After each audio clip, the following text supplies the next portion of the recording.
minutes of football. 30 minutes of football. 30 minutes of football. 30 minutes of football. 30 minutes of football. 30 minutes of football. 30 minutes of football.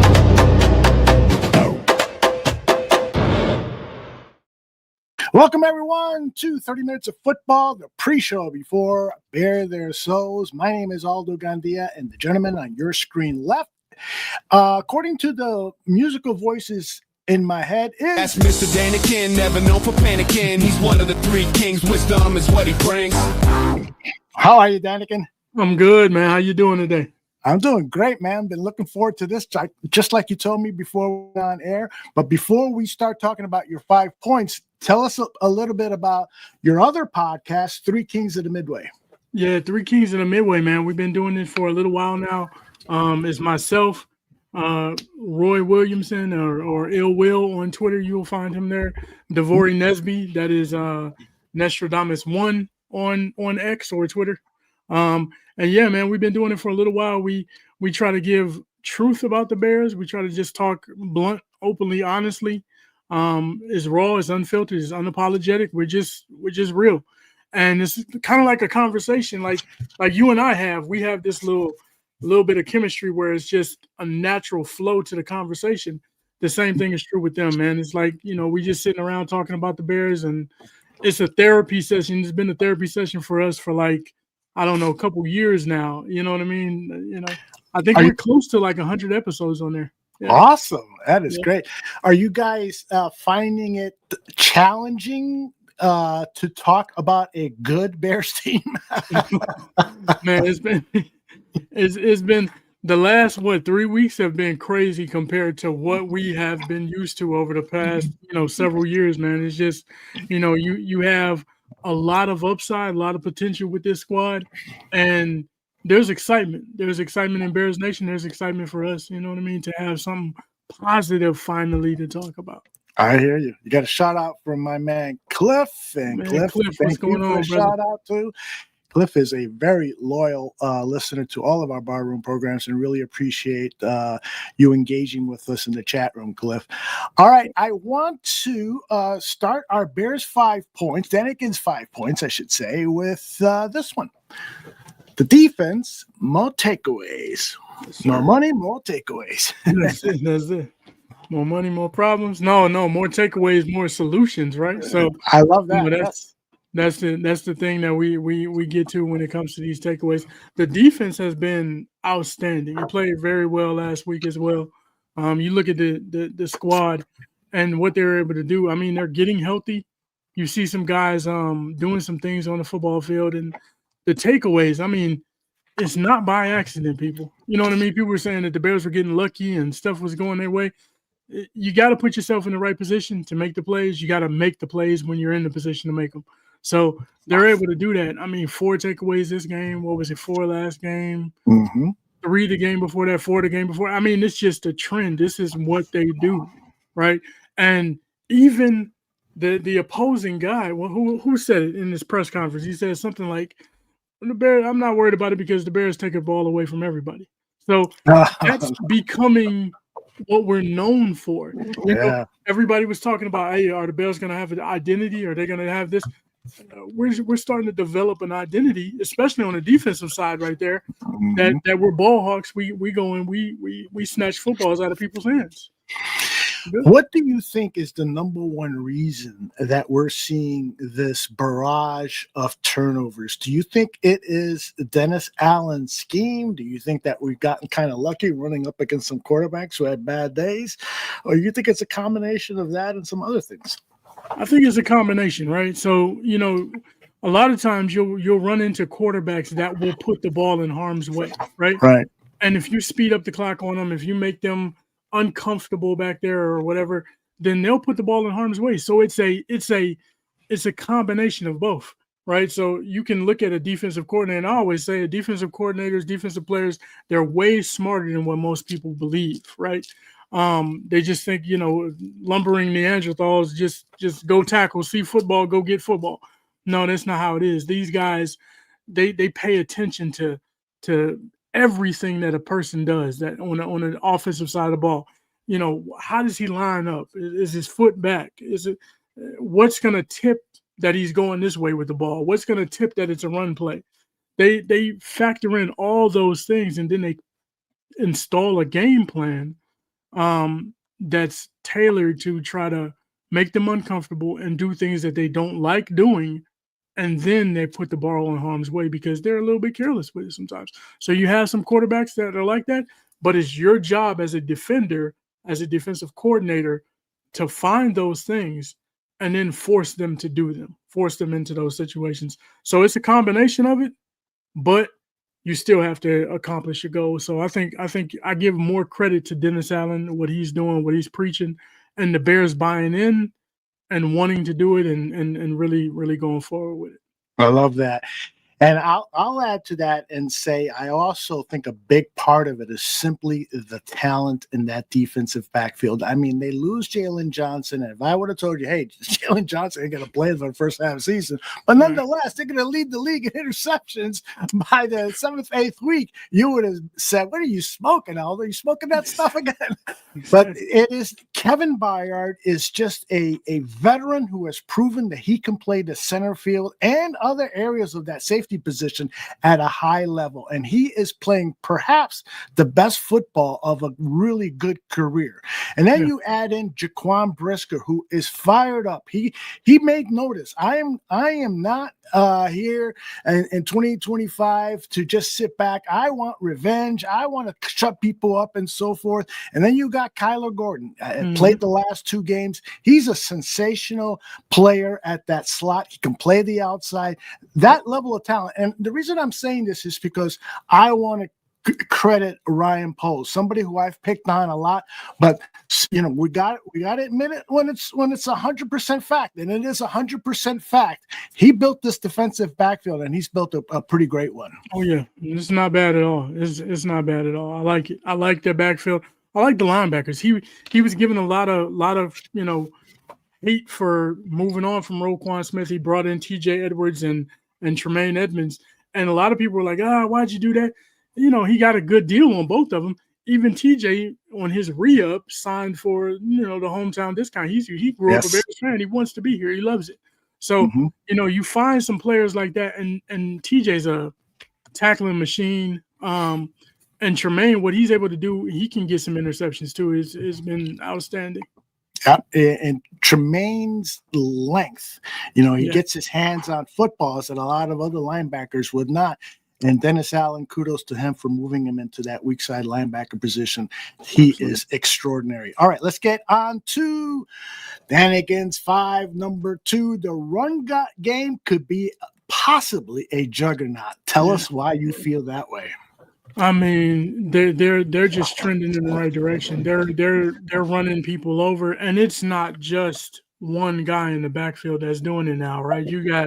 You saw plays from all 3 of our running backs, Roshan Johnson, Kyle Monungai, and DeAndre Swift were all excellent at certain areas in certain plays or at the run game as well. I think Monungai had about 81 yards or something like that. I think DeAndre had about 124. They ran for over 200 yards. I mean, that's what you want. You have a little juggernaut there. They're developing into something. And once again, the Bears are establishing a little bit of identity. I'm gonna get to another point too later on. But yeah, I think they're establishing somewhat of an identity on both sides of the ball. They're gonna run the ball. You got Ben Johnson. He told us several weeks ago, what was it, after week 2, I think it was, be patient. Be patient. The run game is gonna come. It's gonna come. And he was right. You know what I mean? You got to give him credit for that. That's, it ties into a point that we had last week, that he's earning the trust of the fans. He's not just saying something and people just put blind hope into what he's saying. You see the fruits of what he's talking about on the football field. Indeed, and kudos again to Ryan Poles. You know, a lot of people were unhappy with the acquisition of DeAndre Swift, but I think he's proven that when everything else around him is working, he is as close to a tier 1 running back as there is, and may even end up as a tier 1 running back as the season go on. And then, of course, a lot of really good running backs were bypassed in the draft, and then we get to round 7, and Ja'Cory Krosky Merritt is still on the board, but he chooses Kyle Monangai. And now we're starting to see why, because it is kind of a thunder and lightning combo with Swift and Monangai. So again, credit to Ryan Poles. He came through for us. He did. All right, let's get to number 3, and that is, dare we say that the Bears are dominating the trenches. Tell me, brother. Man, this is something I'm like, dare we say it? Should I say it? I'm wondering if I should say it because I don't want to go back. I don't want to jinx anything, right? So, you look at this team, and we've been begging for, just productive play in the trenches, let alone what the Bears are able to do. They're actually pushing people around. They're moving guys forcefully out there. They're brawling with people. You know what I mean? That's what they're doing on the offensive side of the ball. And then you look at the defensive side, and it's like, hold up, they got 4 sacks last week. Well, that was a nice surprise. You got guys causing fumbles. You got Montez Sweat is making sightings where he's batting the ball down and he's strip sacks on people and things like that. So it's like, man, they're doing something now. You know what I mean? This seems like they're kind of coming together. So, of course, it is the Saints that you played. You did play another team in Washington that was better, but you held the Saints to 44 yards rushing. You pushed people around and ran for over 200 yards. When you do that, it's a recipe for winning in the NFL. If you can run for 200 yards, and you got two guys almost eclipsed 100 yards rushing each, I mean, it's a recipe for success in the NFL. You will win the majority of your games playing like that. You will. You were, I don't recall you ever saying we need to trade, for more help on the defensive and offensive line. Were you in that camp? No, I wasn't. I was in the camp of kind of staying pat with what you have. I said if you just had to make a trade, if you were just like, we got to do something, I would go, and the piece that I would get was somebody on the defensive line, because at the beginning of the season, the first 3 weeks, I was like, man, we got to generate pass rush. We're going to get exposed sooner or later if you don't have a pass rush or whatever. Now, credit to Dennis Allen, because I don't think the pass rush from the front 4 is where it should be yet.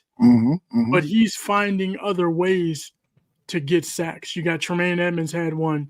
You had Jaquan Brisker that had one. He had one 2 weeks in a row, I think it is, right? So, you have a situation where he's manufacturing a pass rush from other areas.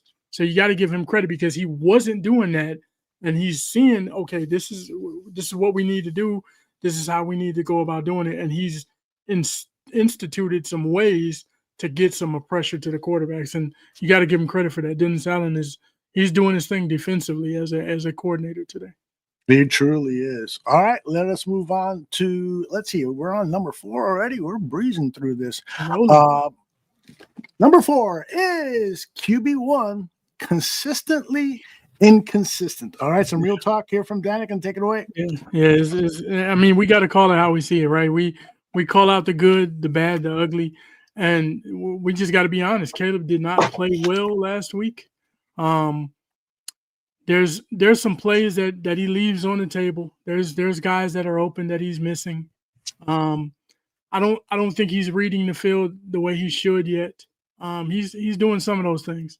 But the biggest thing that I see from Caleb right now is that he's like sped up a little bit, right? So when you have a little bit of adversity, and especially after he threw that first interception, he didn't throw 2, so he just 1 interception, but he threw that interception. You can see his game changed up a little bit. He sped up a little bit. And Ben Johnson, something that my co-host on Three Kings pointed out to me, and I look at it and I'm saying, yeah, you're kind of on point on that.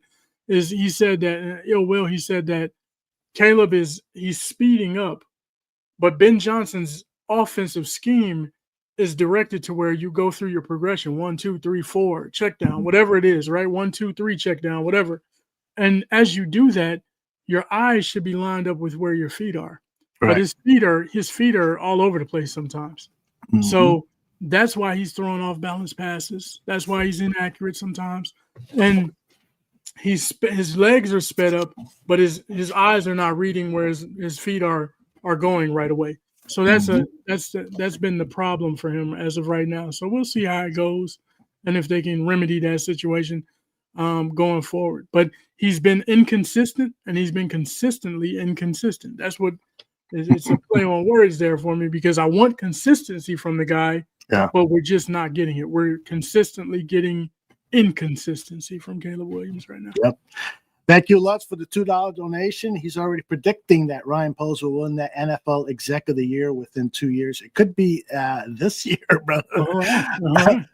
Starkey says, whenever Caleb tries to throw on the run, he's way too juiced up. He throws the ball too hard, and it sails, especially when he goes left. Mm-hmm. Danikin, I got a theory. Caleb has been was a superstar in high school and a superstar in college because of his background schoolyard type of quarterbacking. You know, get the ball in his hands, doesn't see anybody open. He can outrun, deke out any defensive guy coming at him. And he's got such a strong arm that he was able to throw much more accurately. And so he gets into college, and now the pro game wants to change him, just like they wanted to change Justin Fields, and just like they've wanted to change other quarterbacks to be more of that NFL timing, 3-step drop throw, 5-step drop throw, that type of quarterback. Do you, first of all, agree with me when I say that means it's going to be a tough transition? And second, do you wonder what it would be like if you teamed up a guy like Caleb or a guy like Justin or any other running, scrambling type quarterback with a coach that is going to say, do it, brother. Go out there and play your game. I'll adjust to your style of play. What are your thoughts on that? Man, you know, I've always been a proponent of guys being able to adjust to the style of play of the guys that they have in the locker room, right? What I will say is that Ben Johnson came here understanding that Caleb Williams was the quarterback. He understood who Caleb Williams was. So I don't think he's going to necessarily want him to tailor it all the way back. But what you want to do is have him play in control, right?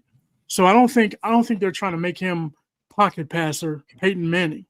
I think they want him to be a guy that can move, that can get out. Aaron Rodgers used to do it. He could get out and he can move a little bit. He could run a little bit. But he was still consistently throwing from the pocket. Right. And that's what I think they want him to do. That's what they want to see him do. That's what I want to see him do. I don't want to see him be, you know, because I've always said it, like Caleb, he has the ability to make these plays, these wonderful, great plays, right? But the thing is that you don't want him doing that 12 to 15 times a game. You want him to do that maybe 4 or 5 times a game, right? Because it you know what I mean? You're playing within the system, but when things break completely down, okay, now I can make a play because you have that talent.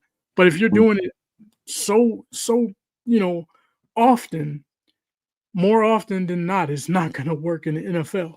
You know what I mean? Not like it did in college or in high school. In high school and college, you're head and shoulders usually above the talent level of the guys that you're playing across from. And in the NFL, they're all the playing field is so close. And that's why coaching is so very important in the NFL, because the playing field is the talent levels are very, very similar in a lot of these guys. So, you know, coaching matters. I think he's going to reel him in a little bit, but I don't think he's going to completely shut down what he does. I mean, because that's what makes him who he is, and that's what's got him here. So you got to let him play. but you do want to reel him in. You don't want him to just be out there freelancing and doing crazy stuff. Because, like I said, many times when you're doing a lot of that too often, your blockers don't know where to block, and you're going to make them look bad. They're going to get holding penalties. If you're constantly running around, and then not only that, but you tire out everybody on the offense. Wide receivers are running from here and there. They don't know which way you're scrambling. They got to cut their route off and go back this way. They got to pay attention to what you're doing instead of just running their routes. So that's why guys are encouraged to kind of throw from the pocket, play within the system, so that you don't, one, wear your guys out on the offensive line and your skill position players, and then two, you don't cause more problems than solutions that you have out there. Love it. Starkey perfectly put what I was trying to say as part of my question. He put it perfectly here. Taking away his instinctive style of play. Even Trubisky played better when he wasn't thinking but just playing. One of the things I used to say about Trubisky a lot is let him run. Let him run while he gets used to the NFL. I think every rookie quarterback that comes into the National Football League, with some exceptions perhaps because of the team makeup, they could have a strong running game or whatever. Every young quarterback who can move, who can work it with his legs in his first couple of years in the league, rely on those legs because it's going to take 2-3 seasons to really get that perfection in the timing passing game. That is hard, man. Especially in the NFL when guys are faster and bigger and stronger. So it's interesting. That's a topic that I really, really love to talk about. Maybe we could talk about it later in the show because I hate to take away the instinctive strengths of a player and tell them, all right, now that the game has changed, maybe the coaching staff should change. I don't know. It's true. It's true. Right. But that's a sign of it. We'll talk more about that though. Yeah, that's a good point. Okay. Passing game and number 5 here. Passing game, patience required. We're kind of just talking about that. We're talking about it. Yeah. We're talking about it. And I'm sitting here and I give Caleb, a little bit of grief for what, the inconsistent play and things like that. But at the same time, I understand that he is a young quarterback in his second year. And I also understand that in his rookie year, some of the, hurdles that he had to go through and how he was hindered a little bit in his development. Right. So I understand that. That's why I'm saying I'm preaching a little bit of patience. We got to chill out a little bit. Understand that there are going to be some hiccups along the way. Everything is not going to be peaches, cream, and rainbows and unicorns, right? It's going to be some tough plays sometimes. For the most part, we don't see a ton of it, right? We don't see him hindering the team to where he's causing us to lose games. So anytime that you have a guy that's developing and he can be a reason that you're in the games, he can pull games out at the end, then you love seeing that. So I'm fine with the patience. Now, if he was causing us major issues where he went out there and played like Geno did and threw 3 or 4 picks in one game, then I'd be sitting here saying, okay, Caleb, you got to get it under control like now, immediately. But I can deal with a little bit of hiccups, some hiccups along the way, as long as you're not hindering the team. And he's not hindering the team. He's actually doing the opposite. He's really helping the team. So I can definitely be patient. I think the Bears fans should be patient because he has the talent. And we talked about this, man. It's gonna at some point what Ben Johnson is teaching him is gonna click, and it's gonna be like Neo. He's gonna be like Neo from The Matrix. And the game is slowed down. All of a sudden, he's grabbing the bullets and flicking and moving stuff out of the way. Now he knows that he can manipulate certain things, and that's when he'll take off as a quarterback, really take off as that guy. So I'm looking forward to seeing that. I think it's coming. But right now we just have to be patient, just like we were patient with the run game. Yep. Great point on that. Because there are the running game, the offensive line, a lot of the things that we were complaining about a week before the season, the first week after the season, the second week of the season, all of a sudden patience has prevailed. Yeah. Because those of us, or those of you who were really patient on stuff, you're starting to see a turnaround. Now the big question, of course, is whether they can consistently improve on that, or at the very least keep some of the stuff on this team that was bugging us before, keep it at the consistent level that we've seen the last 2 weeks.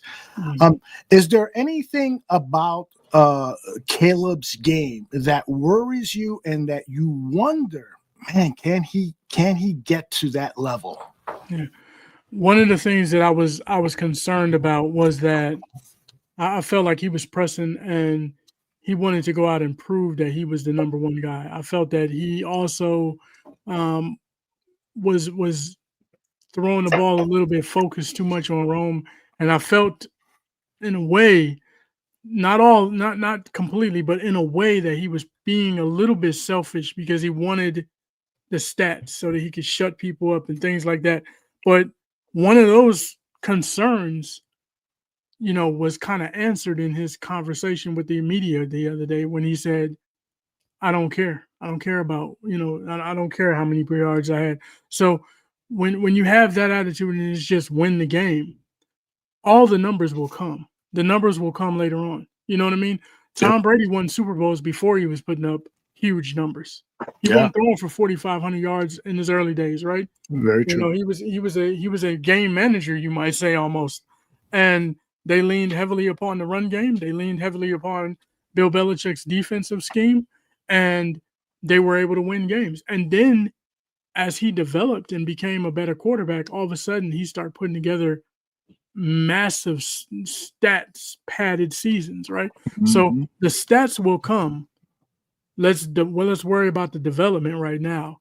And I think Caleb is kind of getting on board with that, but winning will do that. Winning solves so many things. When you're winning games, okay, I can take a step back. I don't have to be the guy. But if you're losing games and your stats don't look good, hey, you're going to focus on your stats a little bit more because you know what? I gotta prove that it ain't my fault we're out here losing. You see what I'm saying? Sure. So I think that was a concern of mine.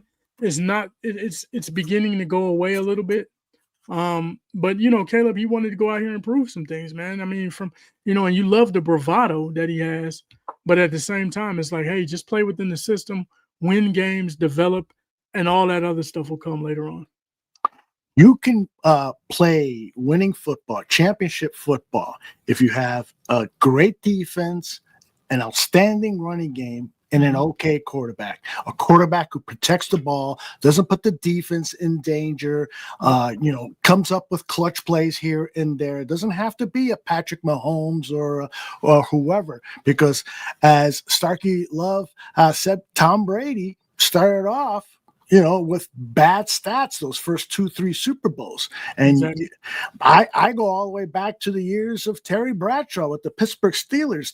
Pittsburgh wanted to run that dude out of town, but they had the terrible towel defense, that mean Joe Green, they had Franco running the ball and so forth. I mean, it happened since then. I mean, with the Bears too, the 85 Bears, it's the same formula there. Defense, running back, quarterback. It can go in that order. And we've seen this shift among some coaches, and the media reports on it, and fans buy into it, is that the only way to win in the NFL now is to have a great quarterback. And I don't think that is true. I don't think that is true. I don't either. I think it's the ultimate team sport, and it gets proven time and time again.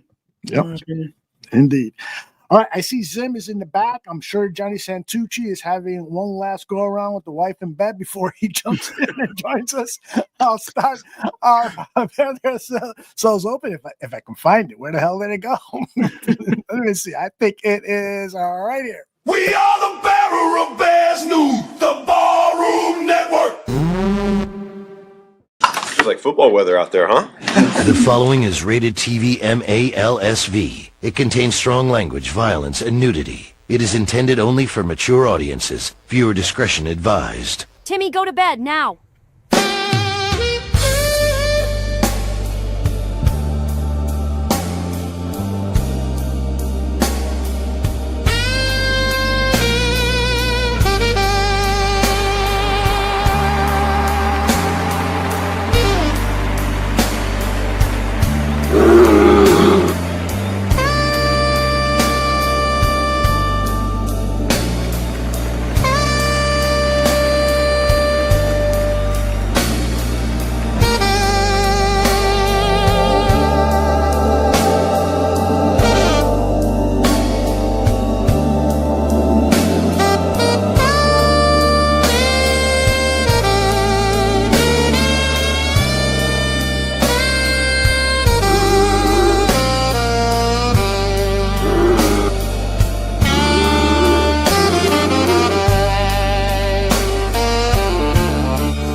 There's a Chicago Bears podcast.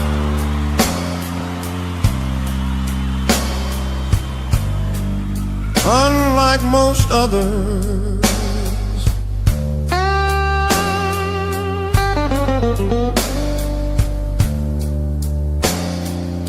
a bunch of guys on the broadcast acting much like brothers.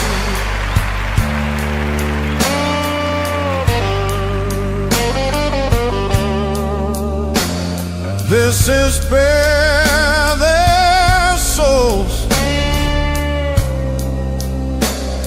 uncensored with no control. Rattler under pressure, ball is out, he fumbled, and it's recovered by Chicago. Montez Sweat. This is Bare Their Souls,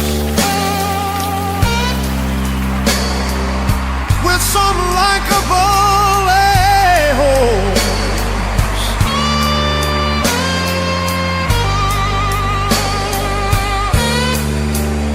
This is Bare Their Souls,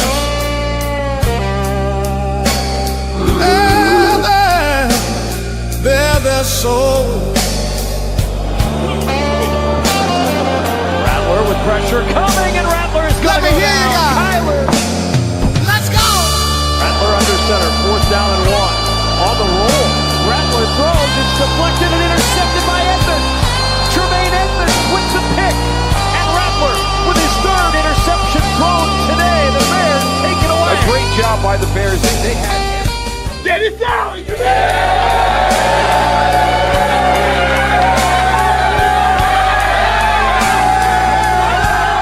Sometimes the good Lord just has a freaking plan for you that you don't know about. Yes, sir. And sometimes you ain't good enough for somewhere else. That's perfectly fine. Yes, sir. I love being here. And I love being with this group of guys. You guys work your damn but 4 ain't enough.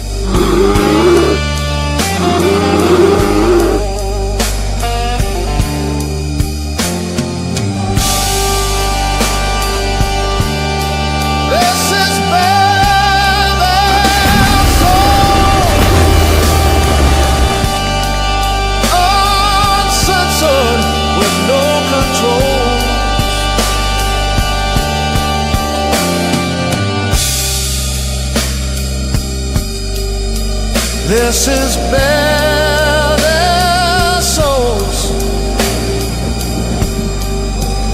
with some likable a-holes.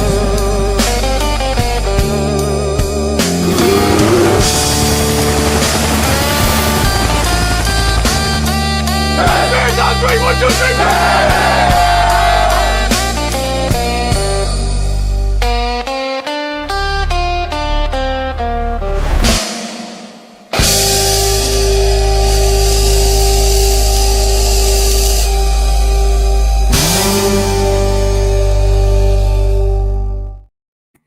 Welcome everyone to Bare Their Souls. Let me bring in my man Steven Zimmerman.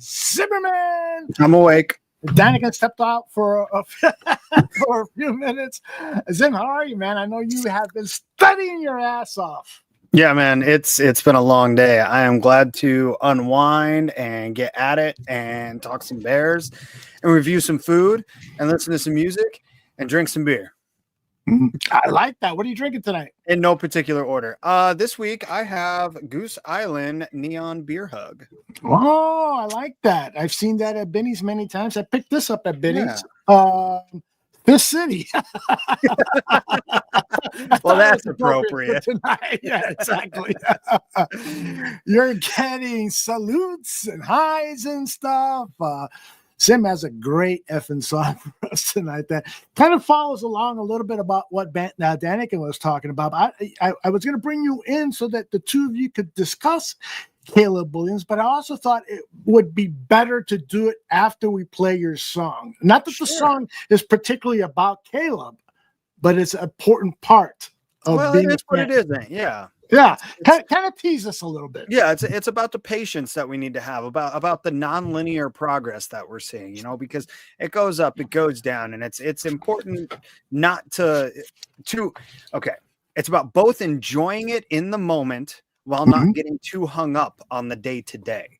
You know what I mean? Like, sure. That's something that I was trying to get, and I think there's a little section of the song where you'll hear that I was really trying to talk about. Hey, we've been there, we've done that, we're gonna do it again. Feel it while you feel it, and then let it go, because we've been there and we'll be there again. Yeah, I like the way you're looking at it, man. I mean, I'll tell you one thing. The Ravens are going through hell right now. They are going through hell because, the old expression, a team has to learn how to win. Well, let me invert that. Winning teams sometimes have to learn how to lose. Because it appears, I saw a lot of video this week and read a bunch of articles about the Ravens to see where they're at mentally and from a team spirit standpoint. That this Ravens team is in really, really bad shape.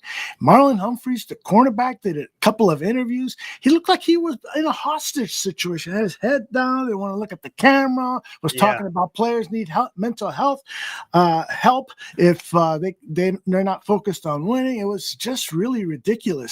So I ask you, what do you think about the development that Ben Johnson has had with the mental health of this team, which was dead in the bottom of the sewers last year under Eberflus? Yeah, I mean, to kind of expand on what you were saying there, and don't worry, I'll bring it all back in. But sure, I saw a report that the Ravens have actually pulled some distractions from the locker room, things like ping pong tables and video games. And it's like, we've been there before. And I don't think that would ever happen under Ben Johnson. Like, just to be clear, it's not to say that isn't going to work for these guys. That this is a John Harbaugh team. He's won in this league for many years. He knows what he's doing. So if that's how he's going to motivate his guys, that's how he's going to motivate them. But I don't think that is a thing that Ben Johnson would ever consider, right? Ben Johnson would say, this team is losing. I have to fix this. We wouldn't see what we saw last year with Matt Eberflus, where all of a sudden he's in save his job mode and he's going, point the finger there, point the finger there, point the finger there. Ben Johnson takes that kind of accountability where he would say, this is my fault.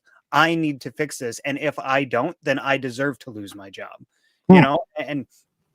And so I think that's just a different thing. And players stand behind that a lot harder than they stand behind a guy saying, I'm doing everything I can, guys. You need to help me out here.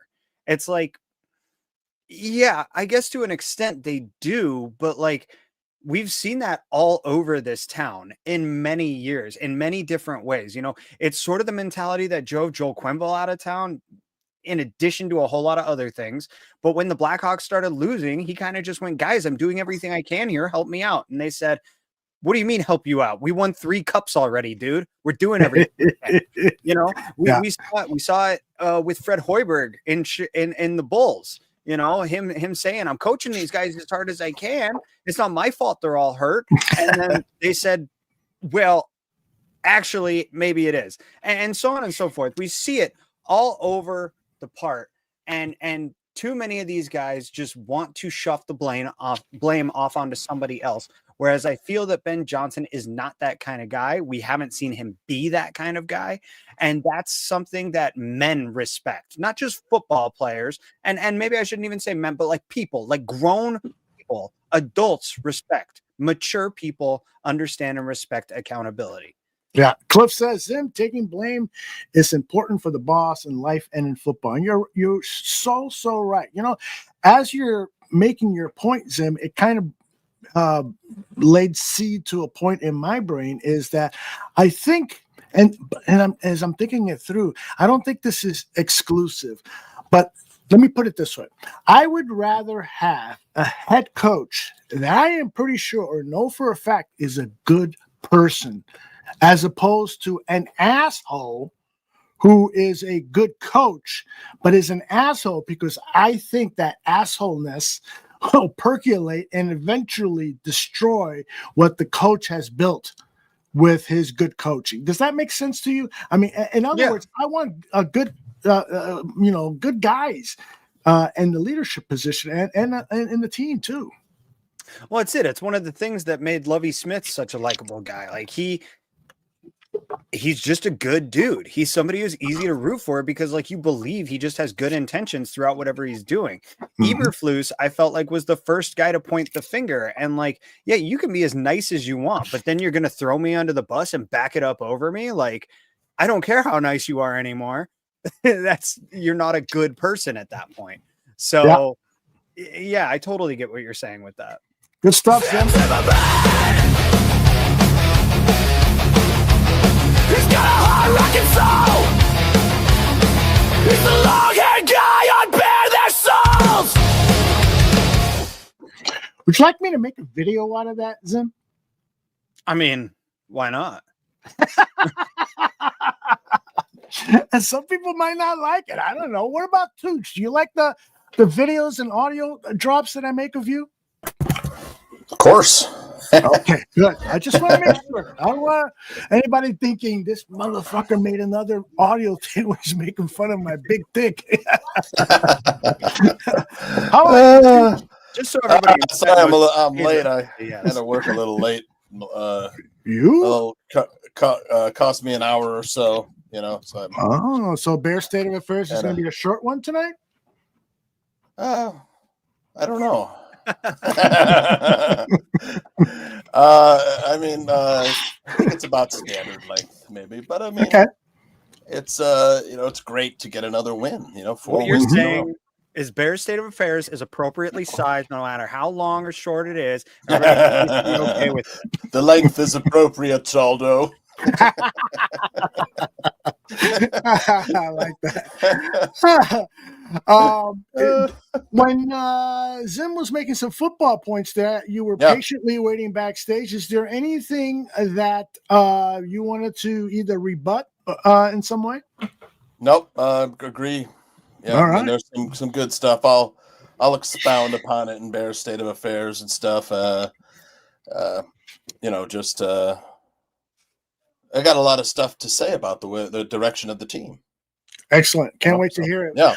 I do have a personal question for you. How you been feeling? Because I know the eyes you basically have 2 new eyeballs in your eyes. Yeah. How's that going? Still getting used to everything. You know, it's getting better though.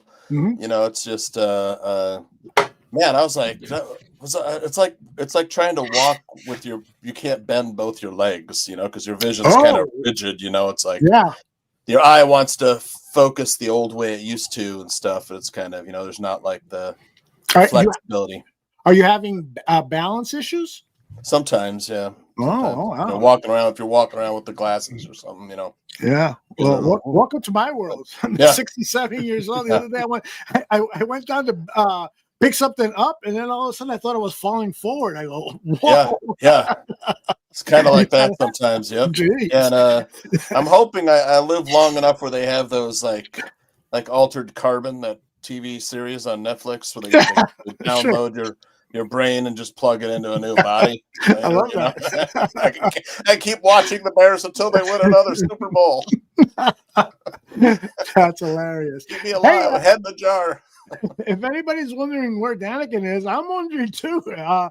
Just as our main theme started, he went off, and so I don't know if he's having computer problems. Hopefully everything is okay. I hope so, but if not, I hope he's okay. And but we'll welcome him back whatever time. Did you catch the finale of Task? Perfection. I have run through a couple boxes of this. Yeah, I watched it twice. I cried both times. Me too. The ending with Tom Brandis was fantastic, man. Yeah. Zim, you're a couple episodes behind, if I remember. Yes, all of the episodes behind. Yes. Man, it really restored my faith in television. Creative storytelling and television, because it's been stale for quite a long time. Yeah, I agree. And this was just like, man, it was so. My wife and I were just like, this is the best TV show we've watched in a long time. I liked Ozark a lot, but I mean, like 5 seasons, you're just kind of like, you know, it's and that's one of the beauties I think of this show, of the miniseries. The beauties of the miniseries. Yes. But when there are limited miniseries that this thing is going to have a beginning, episode 1, and it's going to have a middle, episode 2 through 6, and then in episode 7, that is the end, and we'll never see these characters again. That, to me, there's a certain beauty to that. Yeah. You know? And it was perfectly directed, acted, scripted, scored, everything. Yes. You know, all the storylines came through. You know, had a satisfying ending, more than satisfying, I think. Yeah, indeed. You know, you got everything you wanted in Exactly. the series, and a great story along the way. Exactly. Again, Task. It's on HBO Max. It truly, if you're a subscriber to HBO, we all are, right? Or Zim, are you stealing the HBO signal somehow? Like all my family. I have my ways. They may not be me being subscribed.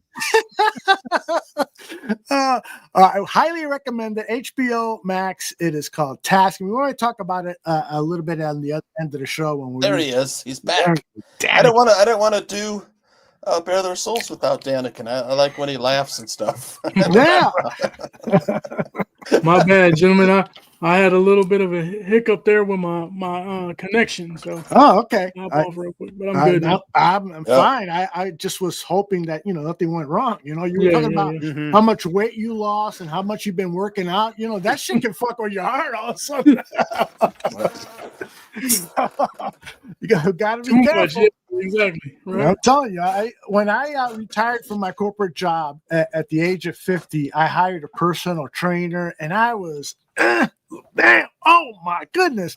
And then one day the personal trainer is saying, this is your highest level on deadlift. When I had 20 more, I go, yeah, I don't know, man. I'm all macho, man. And stuff. All of a sudden, I pick that thing up and I feel the nerve, that sciatica nerve all the way down.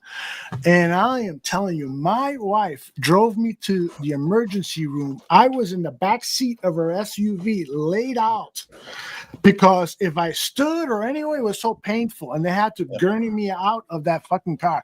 And I haven't worked out since. And that was 10 years ago. That was your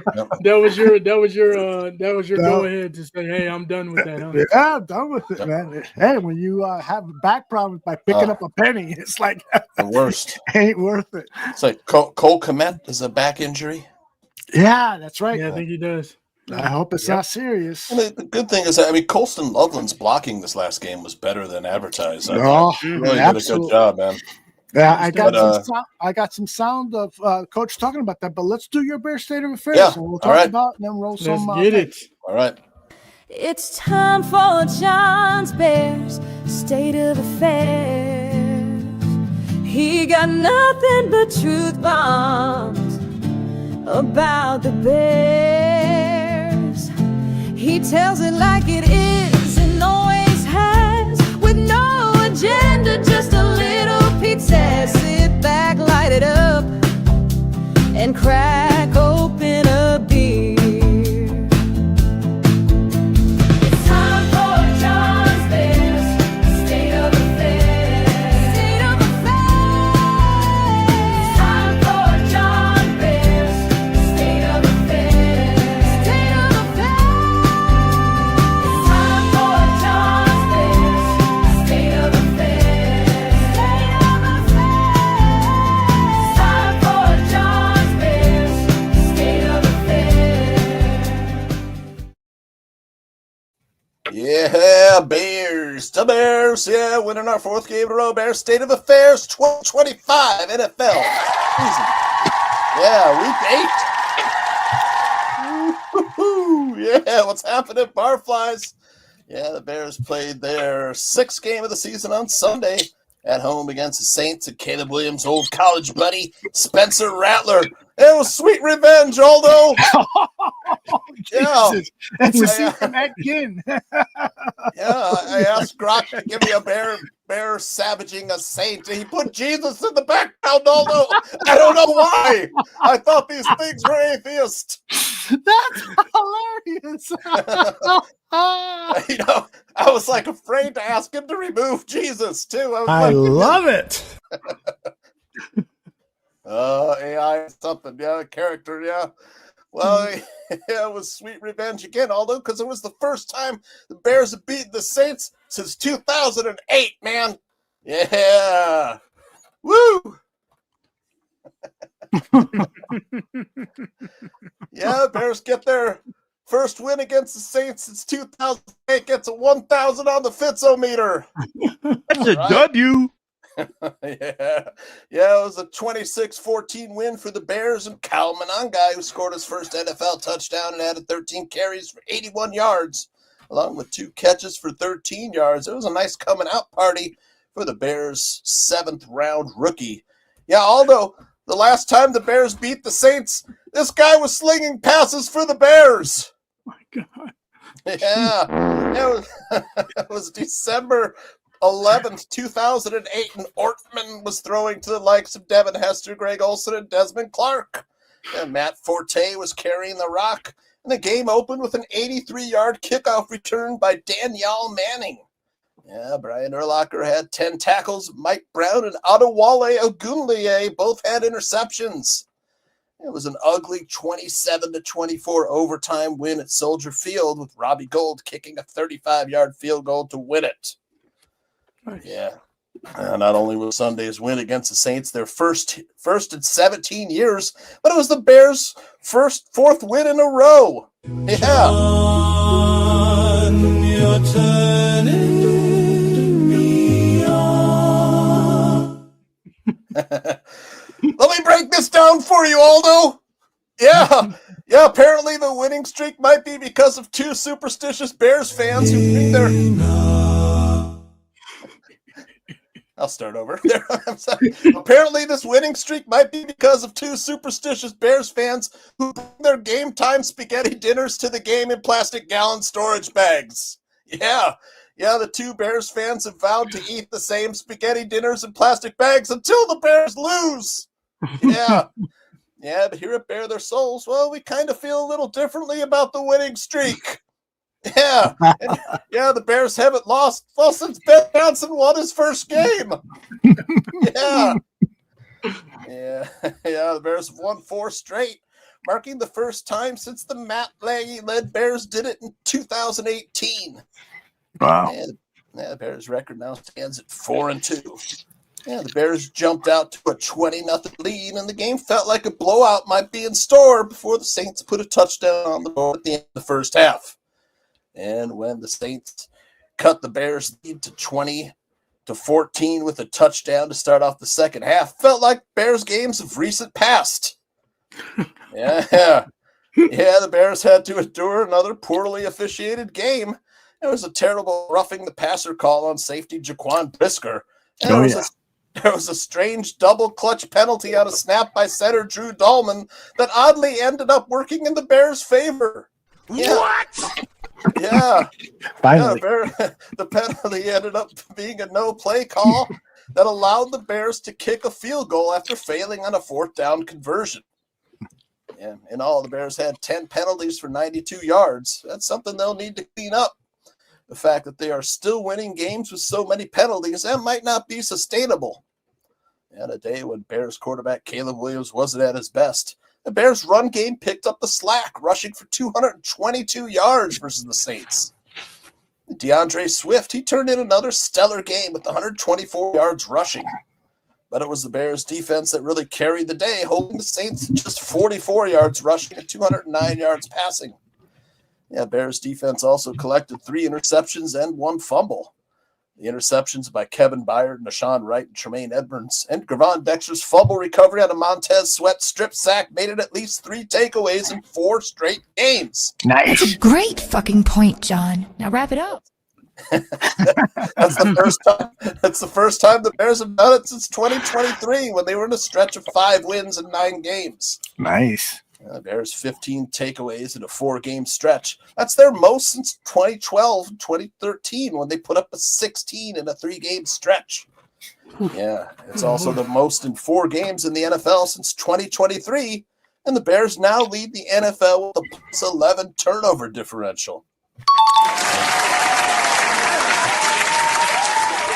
Yeah, In their 4-game winning streak, the Bears now have 8 interceptions, 10 sacks, are allowing only 19 points per game, no 100-yard receivers, and have a 29.7 third down conversion rate.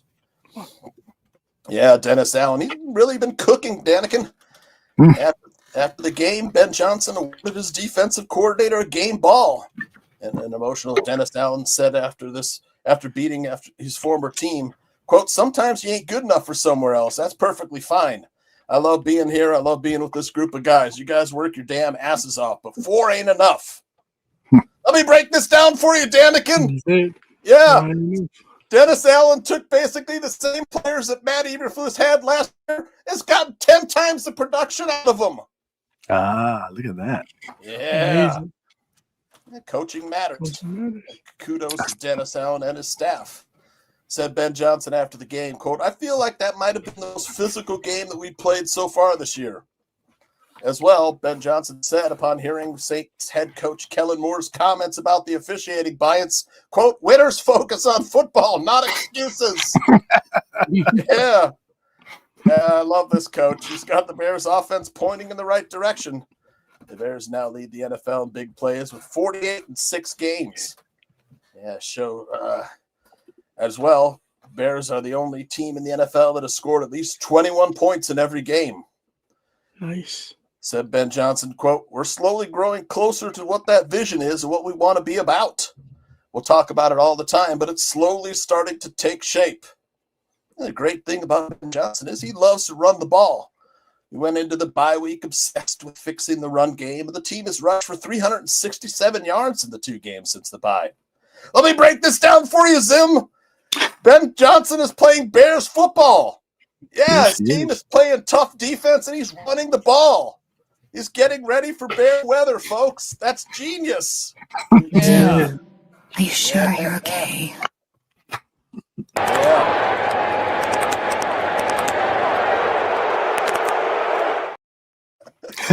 Yeah, you may be a pen-clicking psychopath, but folks, we got an offensive genius head coach who's playing Bear football and getting the big plays. Great point. Yeah, we'll find out if the Bears are for real next Sunday in Baltimore against the Ravens, and that's Bear State of Affairs. Yeah. We all miss Tooch in the porno biz, especially the giant loads of jizz.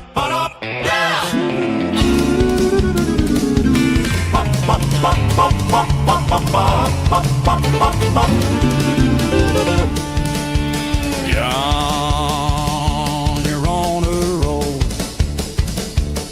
You on a roll, on a roll. Do you think of this stuff when you're on the toilet bowl? When you're on a roll, it gets me thinking and singing. You just know how to let us who is sinning. Roll, roll, roll. John is on a roll. He's a pen-clicking psychopath, Aldo. That was outstanding. And I apologize. I stepped on a couple of your lines with my That's all right. but man, that was really, really good. You captured what's going on with this team. Zim, I saw that you were sleeping through some of it, but do you have one comment? I mean, I loved it, honestly. Like, it's so hard when I'm not on camera to just stay engaged the entire time. So I listen. Oh, when I'm not on camera. Look at that. That's right. When I'm not staring at myself. What can I say? No, I sit here. I listen. What can I say? I don't have much to add. John, you nailed it this week. I like what you had to say. Got it. Thank you. Yeah, I thought about it. I'm like, they're playing Bears football, but we're getting big plays, man. It's like I can't wait to see what's happening. It's no surprise that they're 4-2, really. Like, when you think about it, I know we're all surprised anyways because we've been losing for so long, but it's no surprise they've been getting the takeaways. They've been running the football, and they've been getting big plays, explosive plays. I mean, this is what Ben Johnson promised. This is what Dennis Allen promised, and they're delivering. Well, and it's a combination of what you just mentioned in your Bears State of Affairs and what Danikin was talking about before we rolled the intro or whatever. Like in his 5 points, though, it's this O-line is playing their ass off at a level that we didn't quite expect, and now the running game is following suit. And Ben Johnson is following all of his promises that he made to us, and it makes you think, like, where are we going to go from here? Like, we can only continue to keep rising unless something goes catastrophically wrong. Which is the Bears, so maybe it will. But have some wood. What Tooch said about the Bears are playing Bear football under Ben Johnson, it just really has a lot of depth to it in my eyes, because that's the difference between him being Ben Johnson and Matt Nagy. Matt Nagy says, I wasn't brought in here to run the I formation. You know what? Ben Johnson is 10 times more creative than you, Matt Nagy, and yet he will run the I formation and has run the I formation because he knows with the players that he has now and how they're practicing and how they're learning and installing things into his system that it's too early in the game to try that stuff. And so he is going to good old-fashioned hard-nosed football. He's got the perfect defensive coordinator for it, and he is the perfect offensive mastermind behind it. That's why we won 4 in a row. It's great stuff. Yeah, and it's a nice point you made, too. Because Aldo thinks no need to fake it. He already made it. He's the man with the plan, but to you, he's the pod father, part 2. I don't run that. I stepped on Danikin. Sorry about that, bud. But I don't run it. So just so everybody knows. Go ahead, Danikin. Finish your thought. Or start your thought, really. He's freezing. Oh, no. I froze him, too. Mr. Freeze. Who played Mr. Freeze in the old Batman series? Was Arnold? Well, Arnold was in the movie, yeah. Oh, yeah, in the movie. In the old one, Vincent Price. No, it wasn't Vincent Price. It was, anyway, doesn't matter. But we'll get Danikin back, and we'll get back to that point. But that was fabulous, man. Really, really well done. All right, do we want to let's see what I got here. I froze Danikin. I feel so bad about it. No. I think his camera is slowly coming back. Some of the images have moved, but I don't think you did it. I think it just happens. Okay. But I wanted to play for everybody. We were talking about the tight ends. Who you and me, right, Zim? Was it? Or was it Danikin? Okay, but there was a point early in the show we were talking about the use of the tight ends and So Ben was asked about Loveland and when he's going to get him going. Listen, Colson's coming along nicely. I think he showed up in a very positive manner in the running game, and then the routes that we are asking him to run, I think he's doing a really nice job of it. And so we're going to continue to push that envelope. You know, I looked down at that stat sheet last week, and you know, when you complete less than 20 of your balls, you're gonna be disappointed in a number of different areas. You know, I want to get Rome the ball more. I want to get DJ the ball more. Luther deserves more. OZ deserves. We've got all these mouths we have to feed, and so in order to make sure that they're all getting touches, we just got to find completions. And so I'm pleased with how Colson's playing, and I know that the production, call it 6 games into it, isn't what any of us maybe had looked for from a number perspective, but he's impacting games in a very positive fashion for us, and he's a reason why our offense is going to continue to get better. By the way, I met Ray Milan there in the chat. Yeah, I think it was. Yeah, Ray Milan. Milan. I was thinking in my head Ray Bolger, but no, it wasn't though. But yeah, Ray Milan. Okay, so I know it was. I was on Ray. He was the Scarecrow, and there was a few decades earlier. Yeah, a long time ago. So there wasn't even a sperm in his dad's sperm. Yeah. I don't know what that means. But. Yeah, Batman series was the swinging 60s. Right? Yes, swinging 60s. Yes, great stuff. My daughter actually got me the whole DVD collection and a model Batmobile. I'm not quite sure what Nice. I said to make her think that I was like a hardcore Batman fan, but it's still a great gift. It's fabulous, fantastic. Remember, Batman had a dance called the Batusi. The Batusi, that's right. And Yvonne DiCarlo played Batgirl. So for those of you people around my age, was she Batgirl or Catwoman? No, Catwoman was Catwoman. Julie Newmar. Yes, Julie Newmar. Yeah, very, very sexy. Now, Tooch, Zim, feel free to mention any current hotties. So keep the show balanced between. Catwoman was Anne Hathaway. That's right. Oh, okay. So that's so hot. Right. So Zim, you wouldn't know this. Or Halle Berry.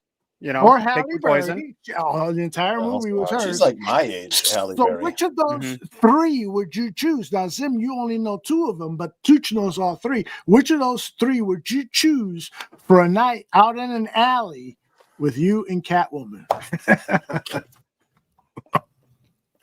Go ahead, Tooch. I see you really contemplating way too hard on this. I guess I'd have to go Julie Newmar. Yeah. There you go. What was the movie where she was in the title of the film? Something Julie Newmar. Yeah. It was about three guys. Yeah. But her name was in the title. It was about three guys who dressed up as in drag.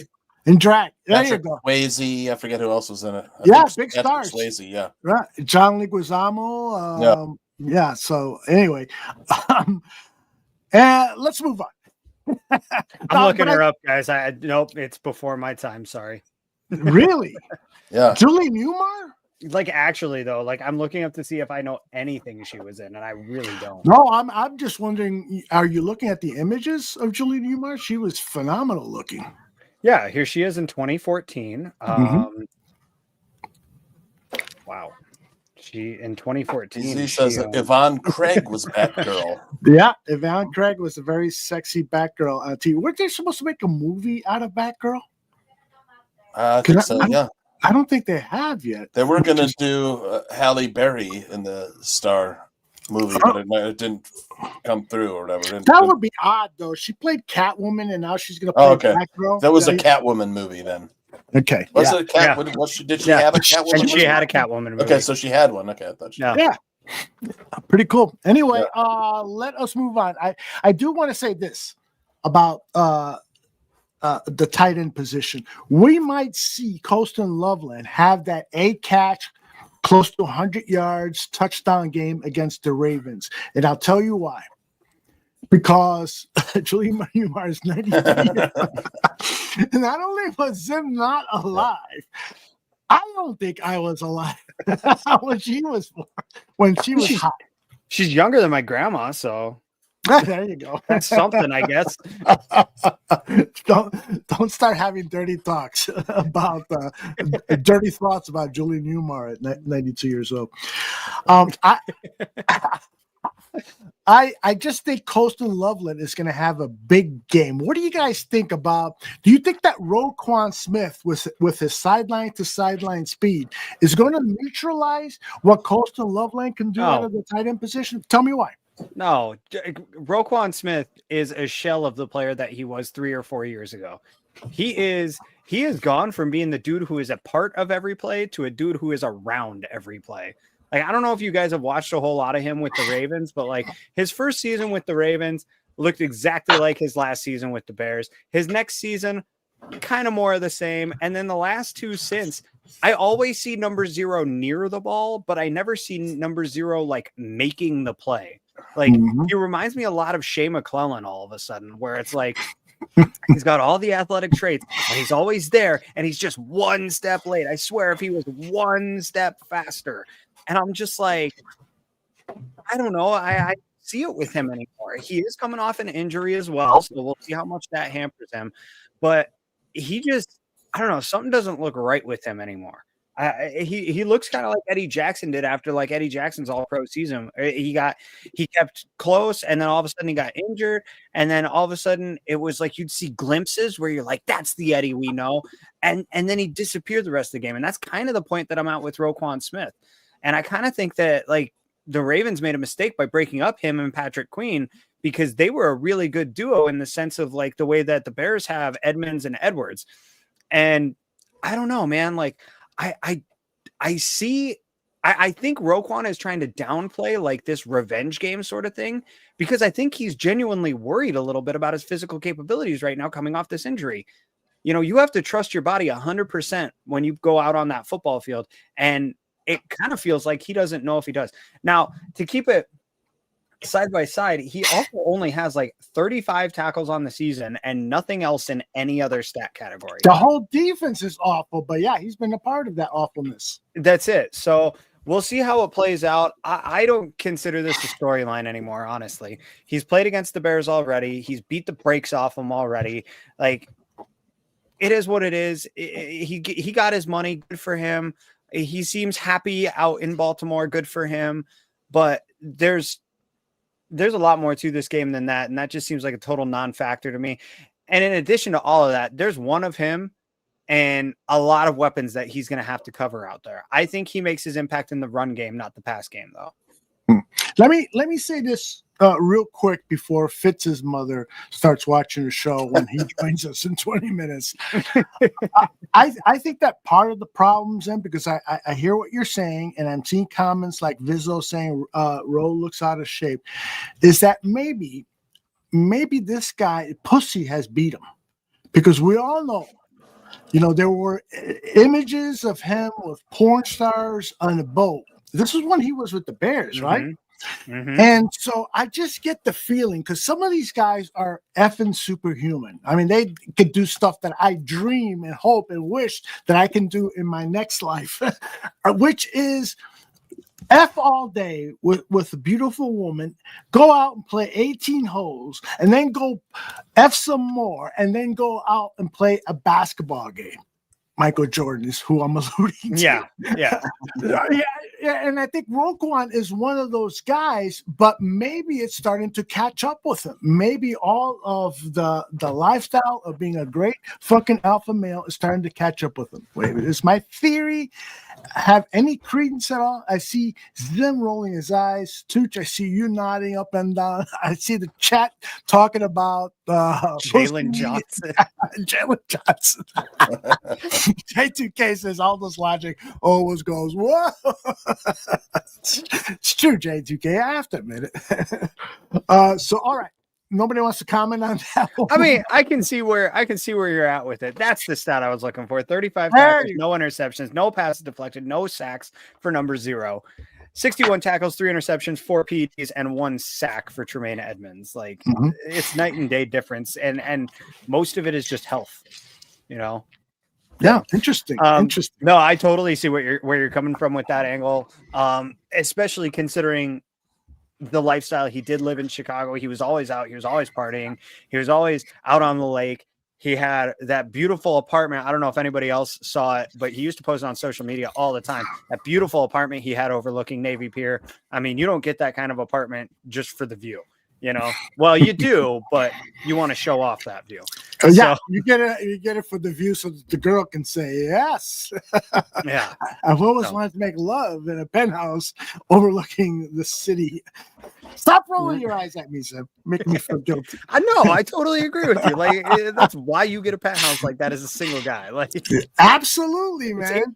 It's the what was his name? American Psycho, Bates. Mm-hmm. Yeah, Norman Bates. So. All right, Tooch, where are you? What are you thinking about? You know, do you have anything that you want to share in these last 15 minutes? Because I can bring up a whole new topic, but if you want to comment on anything that's is there what is the media? Is he having a stroke? Media mashup. The media mashup is there. Oh yes, I got the media mashup. Yeah, easier for me to say. Yeah. I forgot to write down who is on this, but I tried to capture stuff in the 40 minutes I had to produce this. I found enough material to fill up 5.5 minutes of our show. That's the real reason I do these media mashups, so I can go get something to eat, take a piss, what have you. But I think I got some really entertaining stuff for us to comment on. I'll roll it right now. This isn't a football team that you're watching in Chicago. And I think it starts up front, bringing in the right guys. Joe Thuney at the left guard spot has been nails. And I knew that he was going to be aces for them, and he has been. Drew Dahlman, the center, a guy who took less money to go play in Chicago. That speaks volumes about the type of guy he is. A Stanford man, by the way, so I knew he was smart. And he can pass block, he can run block. He's been great. Really revenge. Like, Mike Vrabel didn't deserve to be fired. Yeah. Dennis Allen earned his exit from the Saints. Right. I don't think anybody was like, oh, he got robbed. They were in a free fall last year. He had been the coach since Sean Payton had left. They had been just kind of lost in a drift. This wasn't he was done wrong by the Saints, but still, it's the familiarity. It's just a little something. It's a little extra. It's a little. Plus, and you know how it is. It doesn't matter what you say there. I mean, he feels like he's been done wrong. He's going, wait, I took over for Sean Payton. We didn't. Our salary cap was an issue. We had this old football team. It's an issue every year. Right. So I didn't really have a chance. I think if you're saying my quarterback situation was messed up, so I can understand them being a little bit bitter. They can run the football. Yeah. They are clearly a run team. The passing game with Caleb was totally out of sync. Ben Johnson's facial expression, it's kind of resting, discouraged. Like he just never, he knows he's on TV. And so he's not eye rolling. But he looks exasperated sometimes with the passing game because there's looks that Caleb just either doesn't see or can't connect. I don't think Caleb is a naturally, innately accurate thrower of the football, but the run game's real. They're playing poorly and winning in stretches. The defense has been outstanding. I mean, I think they came into the game with the most takeaways, and they got 4 more turnovers. So I look at it, and I think to myself, they're on a 4-game winning streak? I mean, they're winning. What does Ben Johnson feel best about right now with his offense? The run game. Certainly the run game, because that's been consistent the last 2 weeks after they had struggled to get it going. And it carried the load for a struggling passing game. Like, he was not... Like, the passing game left a lot to be desired against the Saints. And some of that was Caleb Williams not being as decisive as he needed to be, holding onto the ball too long, not scrambling. I mean, that was, the biggest miss. And Caleb admitted that he probably should have run a couple times after the game. But I think what you're seeing from DeAndre Swift and Kyle Monangai, last week was the closest to it looking like a version of what Ben had in Detroit in terms of the usage than it has all year. So for somebody who is he spends so much more time with the run game during the week in the game plan there than the passing game. And he talked about it before Washington, how personally he takes those struggles because he's pouring so much of himself into it. That's got to be the part that you feel the best about given the ups and downs elsewhere, particularly with your quarterback. And that's what you want to keep going against a Ravens team that has the second worst run defense grade in the NFL this year. They've had a hard time stopping the run between the tackles. It's been a consistent theme. If the Bears can continue to do that, I like their chances a lot to go in and score points on this defense. And then again, get Caleb going in the bootleg game, get him out on the move, cut the field in half for him. You don't need him to be in obvious passing situations as much right now with this run game the way that it's going. If DeAndre Swift and Kyle Monangai keep running with the success they had the last couple weeks, I like the Bears' chances. This is the Ravens' whole season kind of hinging on whether Lamar is healthy enough to go this weekend. And it's crazy, David. He hasn't played since the end of the Chiefs game, and they have scored 1 touchdown in their last 22 possessions with Cooper Rush running the show. We know how explosive this Ravens offense is with Lamar Jackson, and then it goes to completely constipated when you switch to the other guy. So much so that I think that there's a little bit of buzz that they would consider potentially a practice squad elevation of Tyler Huntley to be their starting quarterback in the event that Lamar is not healthy enough to go. I woke up Monday morning thinking that this was going to be a hungry, healthier Ravens team at home coming off the bye that was going to find itself and be the Super Bowl frontrunner that we thought they were going into September. And I'm here on Wednesday morning thinking that this team is sort of one push away from falling off the edge of the cliff. And so because of Lamar Jackson, when he plays, they average 37 points a game. I will admit, the defense, I have been leaning into that Rams game because that was obviously their best performance of the year. And it was against a good offense, a great offense. So I'm hoping that is really, I don't expect them to become a top 5 off defense. But I'm saying I'm hoping that. But remember last year, They went from basically the worst defense or close to it in the league to by the end of the year they were playing among the best. The Bears aren't superb. They're having a good year. Just better than the Ravens. They might be in a fight for the playoffs, but they're gonna lose soon. And in a few days, if I'm not mistaken. I think that's fair. Hey, like it's putting a lot of stock in this guy coming back from an injury. He's not going to solve their defensive problems. No. Like opponents' points per game, they're still going to be a bad defense. Takeaways, the Bears still dominate them. Pass rush, the Bears have been dominating them. And running back production this year, because Lamar has played in 4 of these games, the Bears running back duo of Swift and Monangai is actually doing better than Derrick Henry and Justice Hill. I thought there was some good stuff on there so that we can talk about it. First of all, the whole idea of Mike Florio talking about the Dennis Allen speech in the locker room, that's what he was referring to. I wish I would have provided a little more context in that edit. But he was saying, Mike Vrabel didn't deserve to get fired, but Dennis Allen did. And so why is he bringing up in the locker room, some places don't want you, what have you. So that's what Florio was saying. And I thought that was an unfair jab because it too easily dismisses everything that Dennis Allen had to go through. The lack of a good quarterback, the salary cap issues, and blah, blah, blah. What you guys think of it? Zim, I see you nodding your head. Maybe you're agreeing with me for the first time. I think it's a cheap shot. He's agreeing that a guy should be fired when he inherited crap and was only able to produce crap with it. Like a polished turd is still a turd. So I think it's somebody trying to spin it as overblown for whatever narrative they're trying to write. Simply because that's the narrative they're trying to write. Like it's a classic media guy trying to be controversial for the sake of being controversial, I think. Yeah. Okay. Tooch, you have a thought you want to share on that? Yeah, I was thinking the same thing in the game about Caleb there were so many times I was thinking, why doesn't he just take off and run? Yeah. Even if he'll like scramble around and then throw a little dump off when he could have ran like 10 to 15, 20 yards, it's just like, come on. Yeah. Well, it's nice you mentioned what that. the deal is.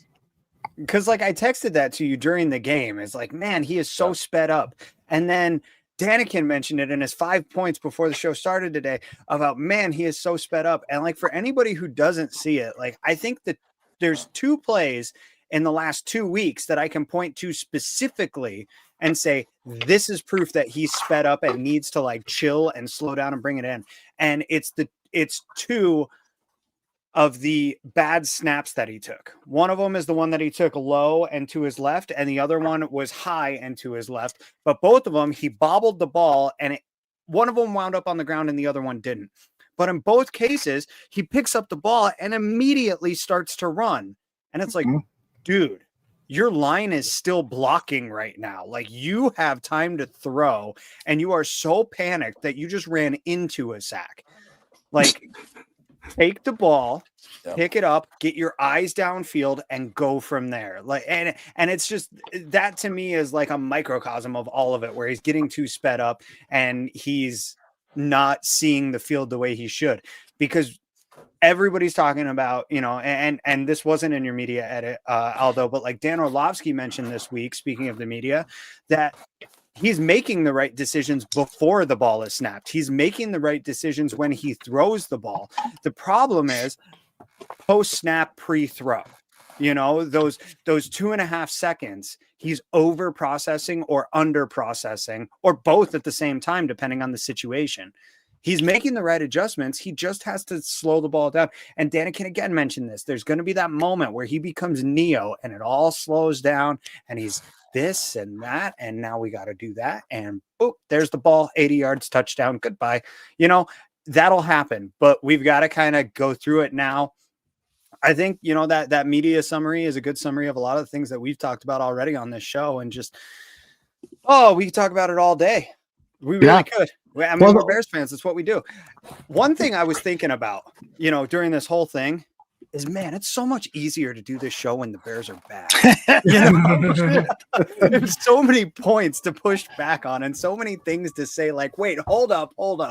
But man, when the Bears are good, it's like, yeah, I agree with what they're saying. Well, hang on. All right, maybe not that one, but well, Danikin was telling me that his podcast, Three Kings of the Midway, has been on for like 10 years. And so not 10 years. How long? I'm sorry. I misunderstood. I think we had about 100 episodes now, so I guess. Oh, okay, that's where I got the 10 and 100 confused. Yeah. So you guys were not covering the 2018 season when the Bears went to the playoffs and against Eagles. We did a little bit. We were kind of hit or miss on that one, but we really started covering. We came together. We were doing other things before then, but we came together, right after that. Yeah. Because the reason I was asking is the bar room has only had really one season, because this is our 11th year, and so we only had the 2018 season where we were regularly having positive shows. You know. I mean, the only people we were complaining about were our girlfriends and our wives, you know? Or a lack thereof. So,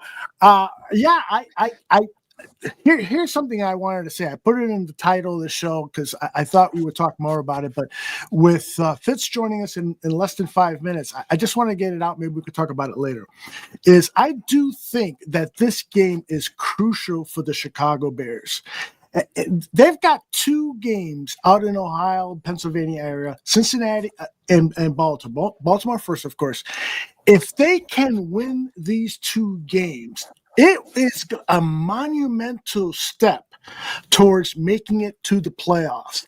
If they lose this game, I think the tougher of the 2 games is against Joe Flacco. I'm sorry, because he's burned us before. And I know that my man Lamar has done well, but I'm almost more afraid of that guy who is going to sit down in the pocket. And that's stupid. I mean, I know Lamar can play well, great from the pocket, but his number one danger is what he adds to the rushing attack. It's like Jaden Daniels in that what Eberflus says, we got to guard when he's out there in the field, we got to guard both the run and the pass from him. And so we got an issue if Lamar plays, but my overall point is, if we beat the Ravens and we beat the Bengals, man, things are looking outstanding this season. What do you guys think?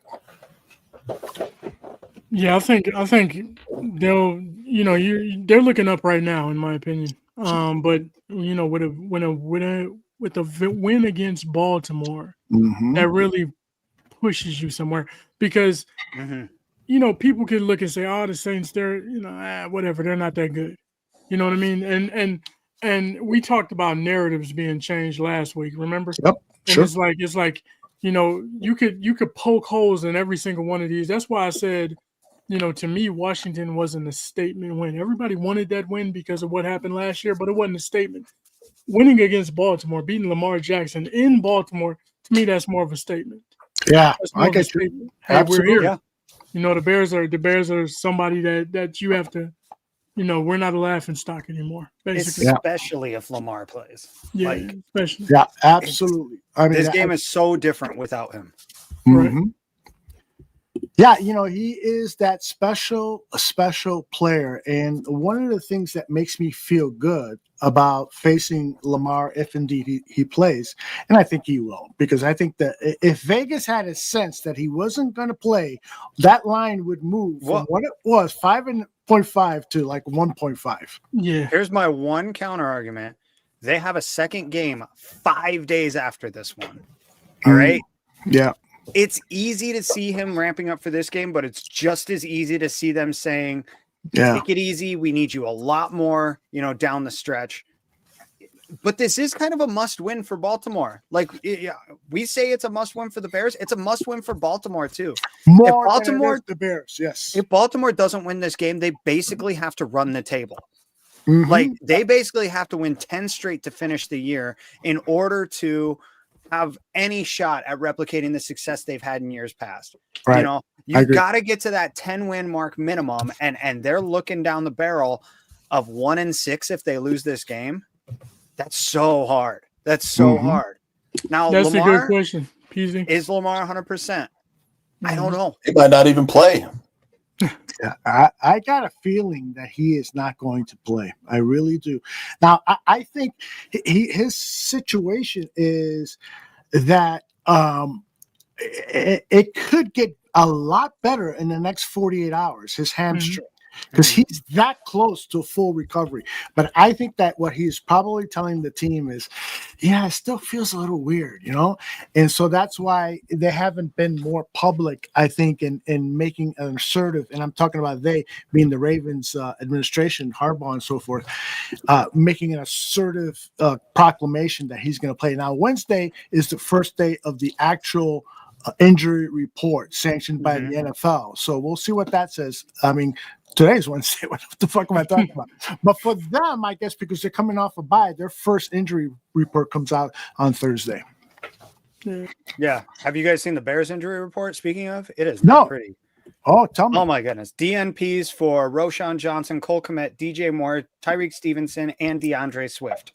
Limited for Grady Jarrett, Braxton Jones, Cairo Santos, and Nashawn Wright. Oh, wow. I mean, brutal.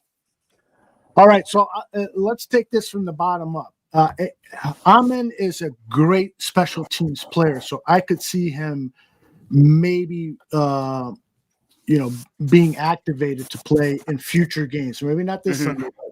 Austin Booker, he's Should be back this week. Definitely. This is the final week of his eligibility to return. If he doesn't come back this week, he's out for the season. Yeah. And then Wright, anytime you see limited, it's likely that they are available to play on Sundays, how I should put it. So I was going to ask Danikin this when we did the first 30 minutes, but let me just put it out there for you, is how much can Grady Jarrett help this team? How much juice does he have? Do you have confidence, is the way I should phrase it, that Grady Jarrett can help this team in a substantial way if he comes back 100%? Start with you, Danikin. I mean, if he comes back and he's at 100%, then yeah, I think he can add something to the table. But that's a that's a huge if, in my opinion. I just don't see. I guess the issue for me is that he was coming off a lackluster year, and you know better. You live out in Atlanta, so you're much closer to the situation. Didn't he have a lackluster 2024? And isn't there a question that maybe his career is spiraling downhill? Yeah, I mean, and that's what you get in free agency, right? That's why I'm not a huge guy who's like, oh, get every free agent that's out there, because most of the time, guys who are available for a reason. You know what I mean? Now, them picking him up, I thought it was a decent deal because I thought that he could really help Javon Dexter develop, and you can play him in some spot situations. I didn't think he was going to come in here and beat Grady Jarrett from 5 years ago or anything like that. I thought, this is what it was. It's a little bit less productive than what I thought it was going to be. I thought he would be out there. I thought he would be making a couple of plays here and there. I didn't think he would dominate, of course, but I did not think he was going to be injured for so bad. And we seen it first week, second week. He didn't look right. He was limping around the whole time out there. You know what I mean? So it's one of those things. The body, once you get to a certain age, man, it doesn't recover the way it used to, and that's what Grady's going through right now. You feel bad for him. You feel bad for the team as well. But yeah, if he does come back, I say sit him in another week, man. I mean, they're not in dire straits with Grady Jarrett right now. You want him to be as physically close to 100% as he can be. Exactly. Before I agree with that. Tooch, you got any thoughts on Grady Jarrett, and what's your level of confidence that he can return to being a big contributor for the Bears? I mean, I got to see it, to be honest. I maybe a situational pass rusher. I don't know. He hasn't held up well against the run this year. But we're playing really well right now. I don't know. Yeah. I think, it's true. And that's the same thing that the Bears coaches are going to do. They're not going to activate him if he is, no matter how much they're paying him and how much of it is guaranteed or anything like that. The fact that he is on the squad and his motivational skills is worth a couple $1 million in my view. I said it before. He's the Case Keenum of the defense. Yes, absolutely. But Zim, my question is, what's your level of confidence that he can come back and be some type of a contributor? I mean, Tooch says, I got to see it to believe it. Yeah, me too. Everybody does. I mean, 50-50. I think he'll be back sooner or later. And I think if this team continues to win without him on the field, it gives him that opportunity to get healthy, and to come back and to be there for a playoff push, because that's something that he's going to be juiced up for. That's something he's going to be ready for. A guy who lost a Super Bowl, he's going to want to be out there and do that. So, and it becomes so much more flexible with Big Dex playing as good as he is. You're getting that pressure from the middle. Dio's doing his job on the outside. It's not as great as a lot of fans, I think, would want to see. But as far as the coaching staff is concerned, he's doing his job on the outside. Montez Sweat is doing his job. And what's crazy is these guys are taking turns week after week after week. This week was Tez's turn. The week before was Gervon Dexter's turn. The week before was I genuinely, I don't remember. I mean, week 1, Dio was all over the field though. These guys are taking their turns. They're all doing their thing, and Grady will come back when he's ready to. And I think it'll be a boost when he does, both mentally and physically. I think his mental at this point in his career, I think the mental and emotional push he gives to these guys, these younger guys that he's mentoring out there, I think that goes really far with them. I like J2K's thought about Dale looking better at DT and Don Rob at DT. Shamar Turner at D end as well. Sorry, I didn't mean to cut you off, but Shamar Turner, he switched from DT. He played DT his first 2 games with the Bears. He switched to D end after that. He's looking great as a D end. The guy looks like a natural out there. He's getting pressure. He's forcing the ball out. He's beating double teams. The kid can play.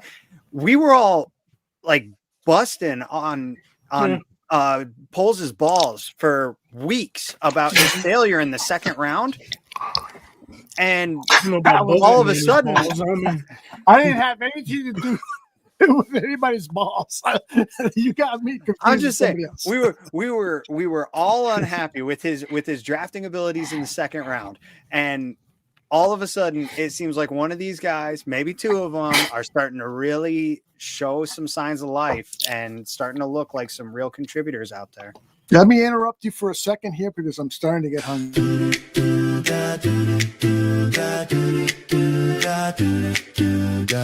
He's about to make me hungry.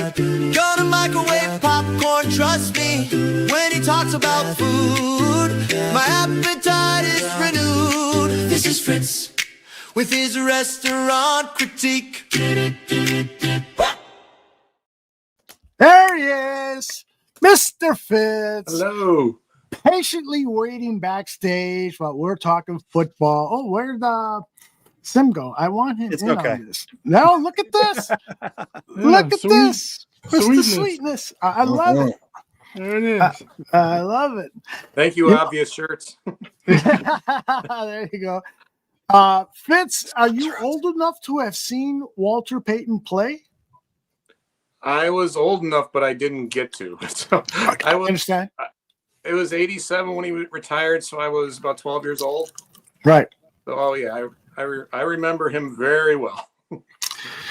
What a special guy. I put out a video a few years ago, and those of us in Chicago have been so fortunate of a certain age to have witnessed Michael Jordan, Walter Payton, 2 absolute. If you're going to make a top 10 list of the greatest athletes from team sports, those 2 guys have to be on there, Payton and Jordan.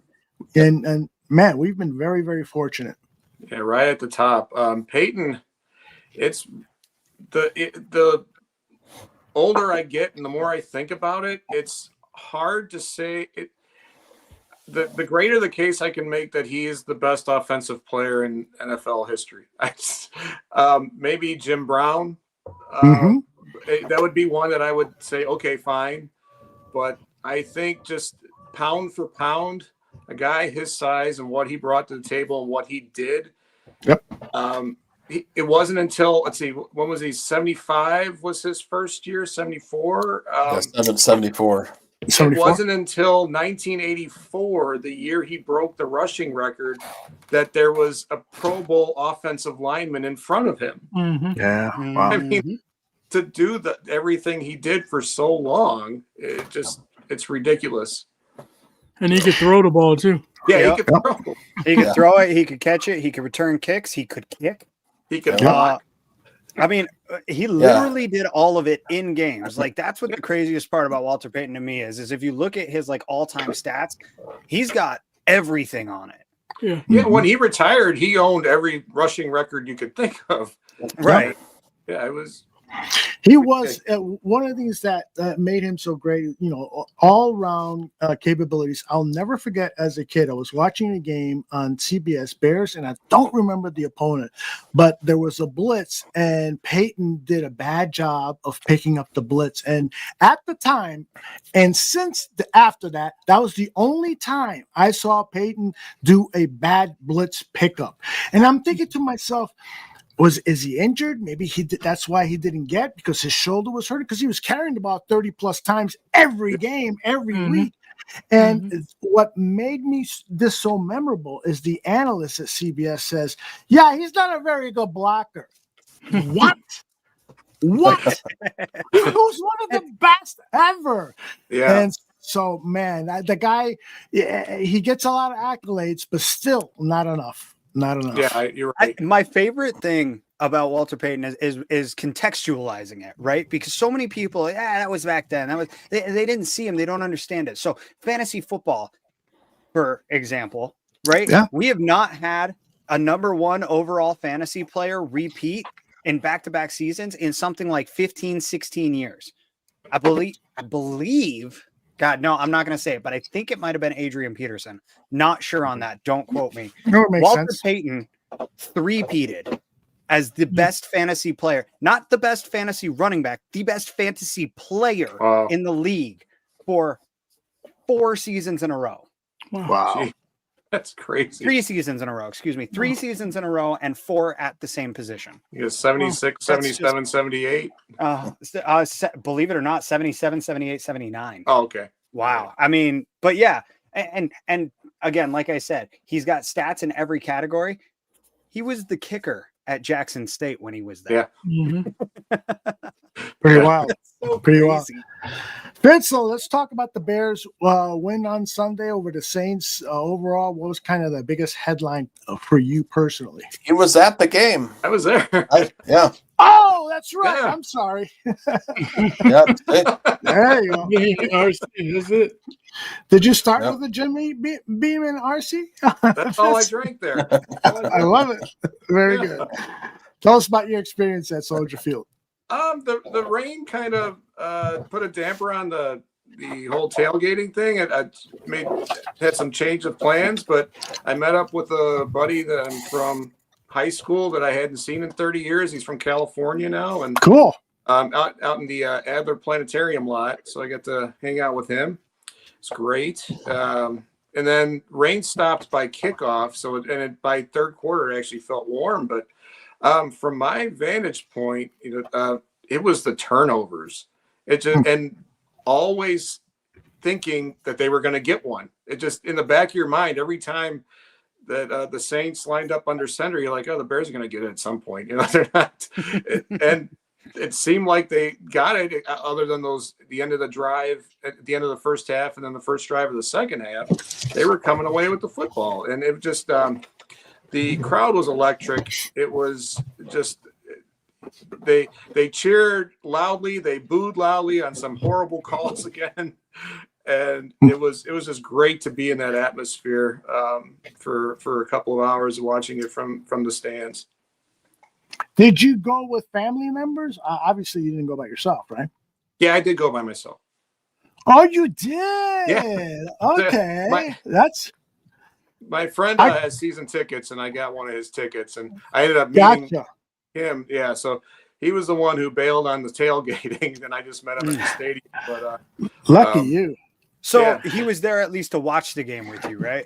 Oh yeah, he watched the game. Yeah, he was I gotta there. say, man, like I don't know if any of you guys have gone to a game truly alone, but it is a different experience, man. See, that's why I asked the question, because I was thinking of going alone either last week or an upcoming game. Why do you say that, Zim? So I've done it before. The thing is, NFL? I did it NFL. I went to a Bears Broncos game week 2 of 2019. So this is the Eddie Pinheiro walk-off game after, this is week 2. So this is coming off of a week 1 loss. And then the last game they played before that was the double doink, right? Mm-hmm. So the kicker walks it off in such dramatic fashion after the double doink is so fresh in our minds. It was a wild atmosphere and like 3 lead changes in the last 2.5 minutes of the game. But again, being in opponent territory as a Bears fan, and just like, it was so weird. I'm sitting there alone. I'm rooting for the other team. I'm like, am I going to get jumped? Like, and then by the end of the game, like I'm sitting alone with a row of seats behind me, a row of seats in front of me, and nobody on either side of me. I was just like, this is weird.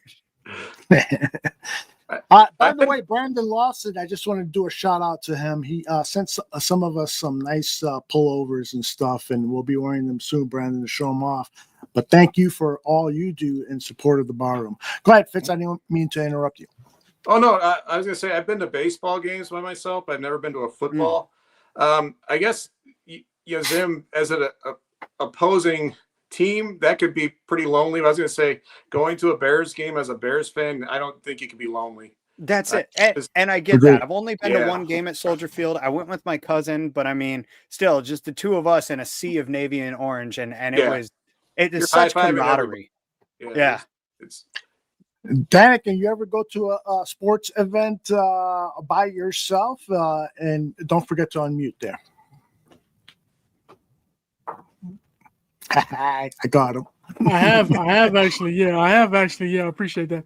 I have actually been to a game or two by myself. I went to an Atlanta Falcons versus the Bears game out here by myself. Ooh, nice. So yeah, similar, It was a game. I was really mad. It was a game that they won at the end.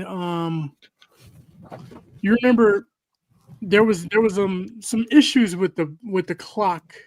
It seemed like. Oh yeah, I remember where they threw an out pattern. I think it was to Roddy White at the time or something like that. Yes. And, it was like, how did that out pattern get off and they still have time on the clock? Yes. It was a little home cooking there, right? In my opinion. Yeah. So I went to that game. That was fun. We lost that game, of course.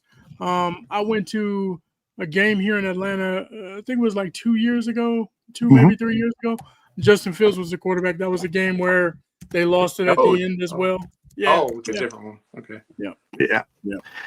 So you're 1-1 on games that you've seen with the Bears?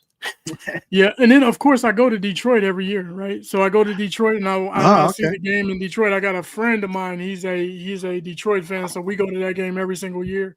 So even though I'm with him, it's still just me, and we're on the Detroit sideline, and it's nothing but Detroit fans. So I get to have fun with them all the time. It's very cool. Talk some trash and do all that type of stuff. They know me. Well, it is time to talk a little bit of food, and we can return back to football or anything goes.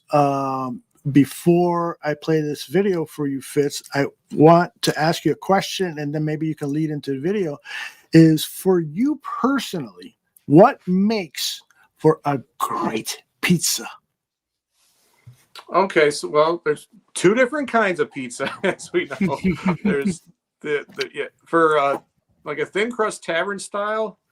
I like a real thin, crispy crust with lots of toppings. I'm a cheese and topping guy, so just pile it on. So the better the cheese pull, the better the pizza for me.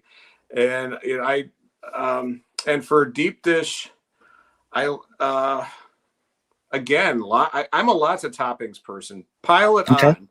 I like buttery crusts. But yeah, I don't want to go, man, I wish there was a little bit more of this on there when I'm done with it. You know, That's interesting. I'm usually the opposite.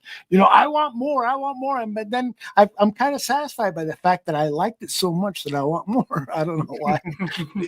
yeah, but I just don't want to say, man, that could have used more cheese, or man, that could have had more sausage. Yeah. Just overdo it. Don't underdo it. Absolutely. And I All like in a all. little extra done too. A little crispy, a little char on the cheese is always good. I saw on your X channel you asked the question: is this pizza overdone or just right? Or, I'm paraphrasing. Frozen pizza, yeah. Yeah, but clearly you like a little darkness on the pizza. Yeah, a little bit. Mm-hmm. Yeah, Danikin, Definitely. you feel the same way? I feel the same way, man. I definitely feel the same way. The thing that I'm irritated about is because I'm down here in Atlanta, right? So I'll order those pizzas. I'll order some Lou Malnati's, right? The thing that sounds so frustrating to me, I can't get sausage and pepperoni. I can only get sausage or pepperoni. One? Yeah. Okay. So I mean, but they taste good, but I want both. I want, you know what I mean. So I end up, trying to. You gotta buy yourself some sauce. Order pepperoni and buy yourself some sausage and throw it on top before you throw it in the oven. I was gonna say. I was thinking, what's the better solution? Like putting pepperoni on a sausage pizza or putting sausage on a pepperoni? I think pepperoni. Like question. It's more generic, right? For Lou Malnati's, I would go put pepperoni on the sausage because they've got that layer of sausage. Right. Enjoy. And it's not just little pieces unless you order it that way. But Interesting. It's that layer. So for Lou Malnati's, I would say pepperoni on top of the He's right. Yeah, it's That's like what a it is. disc. The thing that I worry Sausage about, disc. because I'm thinking about the easy way of doing it, just cutting out some pepperoni and putting it on top of the pizza, putting it in the oven, and then waiting right call by it the a oven for it to be ready. But clearly, if I did it that way, wouldn't the pepperoni probably burn too much, right? Maybe throw a little cheese on top of it. Sprinkle a little cheese on top, a little extra cheese. That doesn't hurt anything. I'll say that's how I like to doctor my home run in pizzas. Right? You take the frozen home run ins. I get it just plain cheese or pepperoni sometimes, but usually just plain cheese. Cover it with olive oil and oregano.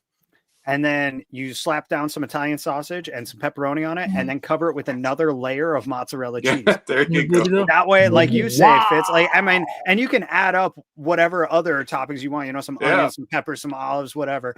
And again, that way it gets in between the layers of cheese, so you don't got to worry about it falling off.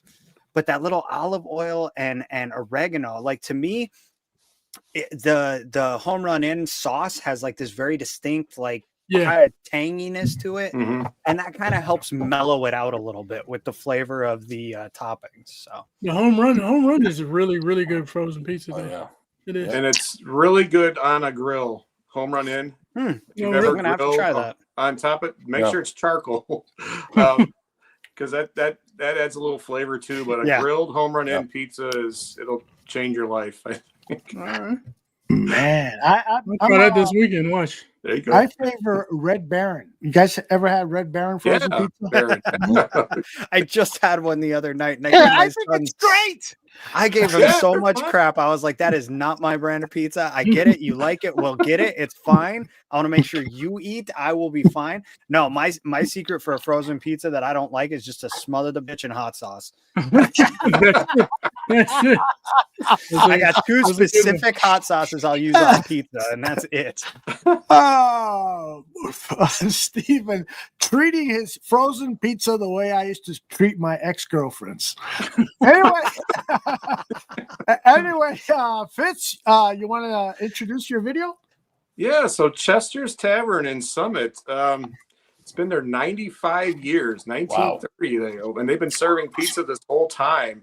Wow. Out of the same oven. It's like they did a little remodel with the new owners a few years back, but they kept the same ovens. And every once in a while you just get, I've never been there, and it's just every once in a while you get caught off guard, and I like it with just how good something was. And it just threw me. It did. I was generally, I'm like, I'm going to go get pizza. It's going to be good. I'm going to eat it.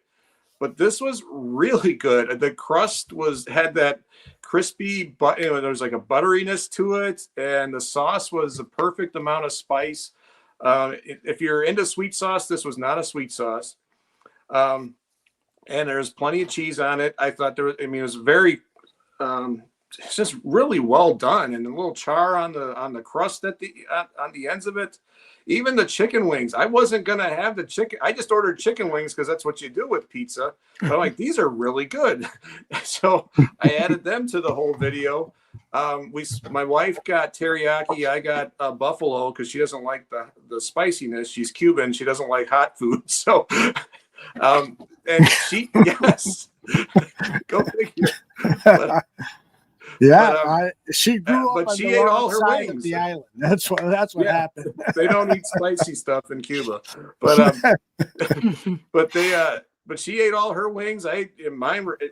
It was a really nice place to eat. And on Mondays, they have you can get a one topping 14-inch for $10, dine in or takeout. Not bad. Damn, That's Danikin's almost already worth the making- airfare to Chicago. I was just gonna say, Danikin's already making airfare arrangements. Hey, you guys Let's come start in, making we'll plans. go. We will go. Oh, trust me, we gotta get the whole gang together. Just do like how they do. What's it called? Pub crawls. Mm-hmm. Mm-hmm. So what we'll do is Fitz's reviewed restaurants crawl. Oh my God! We'll start at the south side, work our way north. We'll start see at who Tinley Park and end in Wisconsin. That would be awesome. I think All right, it was here's this the video. time 2 years ago, Aldo, when we were at your house for the party. It was like 2 years ago, I think, right? That's right. Almost 2 years to the day. Mr. Shorty Yes. left you a little present on the front doorstep. He did. And I'm hoping we'll have another party, and this time he can shit in my back lawn and give me a $500 gift certificate to a restaurant. All right, so I want you guys, besides the pizza looking so effing delicious in this video, take a close look at the oven, because I got some questions for Fitz about this oven that he said has been there for 100 years almost. Yeah. Hey, they told me it's the original. So. All right, take a look at this thing. Did you know there's a place just outside of Chicago that's been serving pizza since 1930? Chester's Tavern at 6255 South Archer in Summit, Illinois has been slinging tasty pies and cold beers for 95 years. I had their 14-inch tavern-style sausage and pepperoni. The cheese and toppings were plentiful and delicious. The sauce was spiced just right, and the crust was thin, crispy, and buttery. And it's still cooked in the original oven from 1930. I also recommend their chicken wings, cooked perfectly, tender, juicy, with just the right amount of heat. Chester's long-standing history and quality pizza gets it a tree on the Fitzometer. That's Chester's Tavern at 6255 South Archer in Summit, Illinois. Where should I eat next? Comment in the replies, #FitzMagicEats, and check out all of my reviews on my YouTube channel at FitzMagicShy. That pizza looked phenomenal. So a little shout out to Pat Foley there with the tree there. So Yeah, I like that. I got it. Yeah, I like. All right, so did you guys see the oven, or did it pass you? It's a quick shot. Yeah. All right. Do you really think that thing is churning out those delicious pizzas? Because that thing looked like it's on its last legs. I'm sorry. That was the only thing back there. Okay. By the way, back there. I came prepared. By the way. Hey, there you go. I came prepared, but not for pizza. That looks so good. Well, that was so perfectly cooked. It was. Yeah. The pepperoni, like not the cup pepperoni, but it naturally cupped. And like, Yeah. that looks so good. I haven't had So pizza good. in a while. We just got a Grimaldi's out here in West Des Moines. Oh, really? Oh, really? Grimaldi's, have you guys heard of it? It's like a New York. New York style pizza, absolutely. Yeah. Some of it my was, favorite. It was just a great, just being taken off guard like that is just, that's what I love. Like, whoa, this, I've never been here, but it's been here forever. And it's really the point of what I do and why I started doing it, 3-4 years ago, was just find these places I haven't been to. Love it. And that's, getting the comments in the comment section, there was a lot of people who've been there and they've known about it and how good it is. And if you're in your neighborhood, you've got your neighborhood places that you will defend, and this is worth defending. This place is definitely worth defending. That's awesome. And that's just what Chicago food is. Hey Fitz, let me ask you: have you started like a database of the restaurants you visited with your Fitzometer scores or anything like that? It's in my head. I haven't started doing it, but like I'm gonna start put together playlists on YouTube. North side, south side, west side, downtown. Because I've got enough of them now. I think that I could at least put together a pretty good catalog with that. Got a couple things that I've got in my head. I just got to do for the YouTube channel. So, like the history part, that just blows my mind. I've told you guys I'm a history buff. Yeah. So anything from that far back, 1930. My grandfather would have been 32 when that place opened.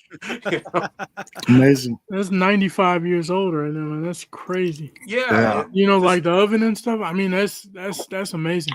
So Home Run Inn started in 1923, not as Home Run Inn, but the family that started it, they started making pizza, and that's kind of like the birth of what we call tavern style in Chicago, with cutting it into squares and making it like a snack for people in the bars, as opposed to serving it, with the big triangles, and you can just sit there and eat it and snack on it. And some places they cut the squares like really small, like you get 20 pieces out of a 14-inch pizza. But yeah, that's kind of where it all started. And it's again Chicago taking something that's already been established and just putting their own twist on it. New York making it better. Yeah, better. And that's what deep dish is. It was they were trying to make it into a sit down meal as opposed to something that was just casual. They wanted to make it a more fancy type of meal, and that's how deep dish came along. So let me ask you guys a question. So when you order for a pizza out for it to be delivered, like I'll order from Lou Malnati's and it'll ask if I want it cut or uncut, and they recommend uncut so things don't fly around and transport. So what do you guys do? Do you order it cut or uncut? And if you cut it yourselves, how do you cut it? Fitz, why don't you start? I do uncut, especially with deep dish, uncut. And then it's kind of like, if I'm getting a large, I'll cut it into 8 pieces. And, a medium gets 6, and then, small gets 4. So, yeah, I like, I remember the first time I did that, my wife was like, they should have charged us less for that. And I was like, no. No. It's like, they're making you cut it. And like, no, I asked. That's funny. What about you, Danikin? Do you cut it up into 20 pieces, or because me, I just eat it straight up. I picked up the whole thing. No, I cut mine. I cut mine too. Same thing. I mean, if I'm doing a deep dish, I'm gonna ask for it uncut if I'm taking it home. Now, if I'm eating it there, of course, they're gonna cut it for me. But yeah, man. I mean, I like deep dish. I love deep dish. I do. But of course, I like tavern better. Yeah. I mean, when you have that crispy crust and then you pile on the topping, man. Yeah. There you go. Can't beat what are you thinking, Zim? I'm not qualified to answer this question. My Really? town's not big enough for that. But you lived in Chicago for a while. Till I was 5. That doesn't really count. Oh, man. okay. I didn't realize it was that young. I do remember when I was a little kid, we always got to cut in squares. When we moved to Colorado and we started getting triangle pizzas, I was like, this is weird. When I made it myself, my doctored up home run ins, I'd always cut those into squares. I don't know. I say we actually have 3 pizza places in town. Granted, one of them's Casey's, but we have 3 pizza places in town. And I mean, I don't even know that they give you the option not to cut it. So yeah, a lot of people still don't. Yeah. Does Fitz know Casey's? You got Casey's out by you? There's a Casey's, I believe, in Mantino, where my mom lived. Mom and dad lived for a while. I really need to know where Casey's pizza falls on the Fitzometer, like both like regular pizza and their breakfast pizza. I need to know where those land on the Fitzometer. It's an Iowa thing. Casey's is an Iowa company. Did you say you haven't heard of a breakfast pizza? No, I haven't had it. You haven't had it. I will say personally, it needs a little picante sauce or something on it. It's Yeah. a little dry, Yeah. but you add a little bit of salsa of some kind on there. It's amazing.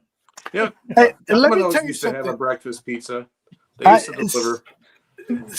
I'm sorry to interrupt. Does but Danikin since know you- the breakfast pizza? Oh, I've had breakfast pizza before. Yeah. Okay. Yeah.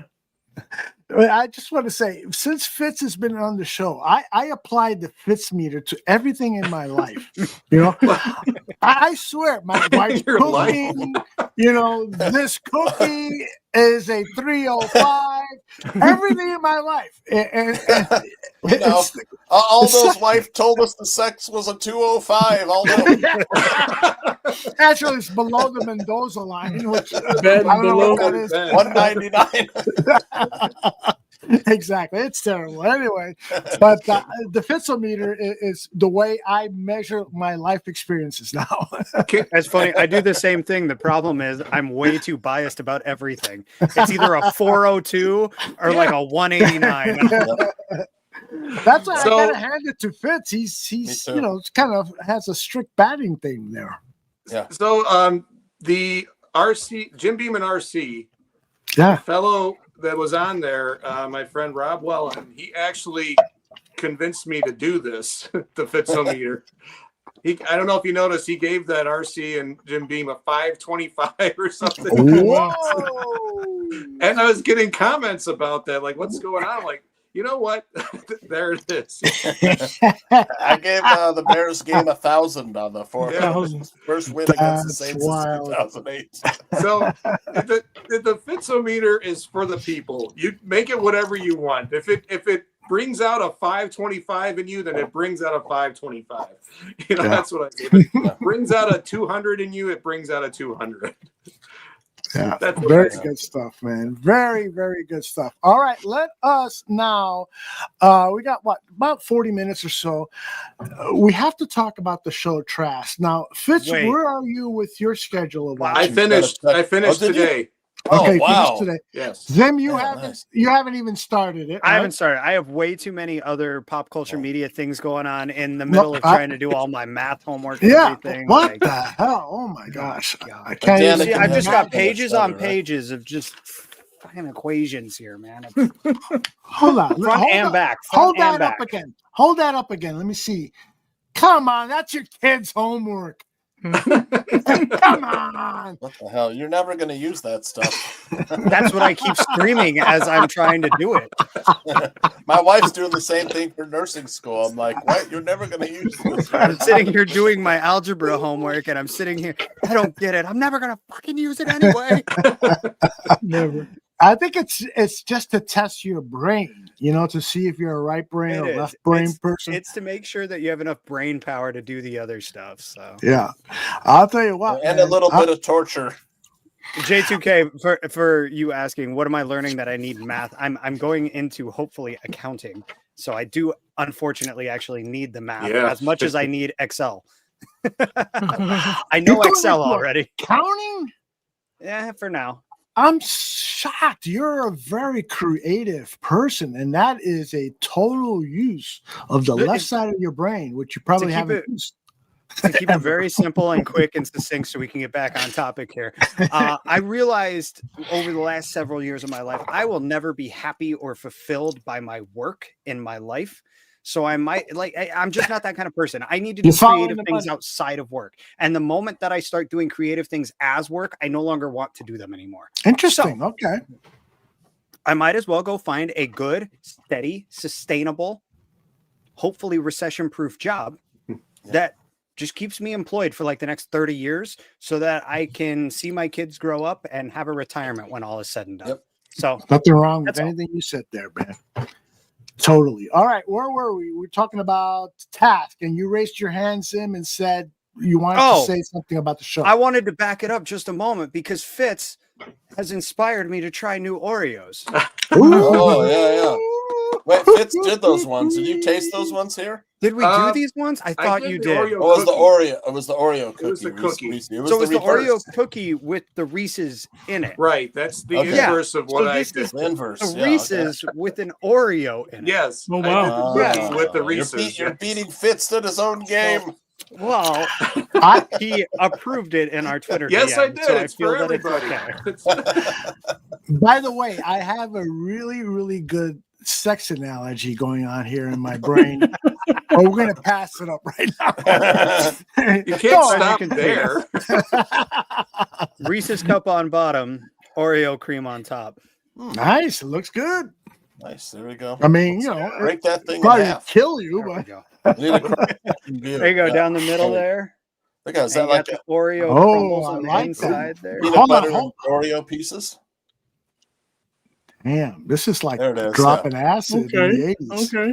Peanut butter and Oreo pieces. Nice. Right? That's good. It feels like a stoner's best Yeah, friend, that's man. nice. Yeah. That is wild. Look at this guy. We're all watching him eat. Good crunch. Like the Oreo's still crunchy. It didn't get all like mushy from the peanut butter. That's nice. Okay. Has Fitz had that one? I've had the minis. Okay. And I've heard they're different because I wasn't. While I liked them, the whole mixture of the two things kind of got lost just in the mini. But I have not seen the full size one. But I've heard they're better.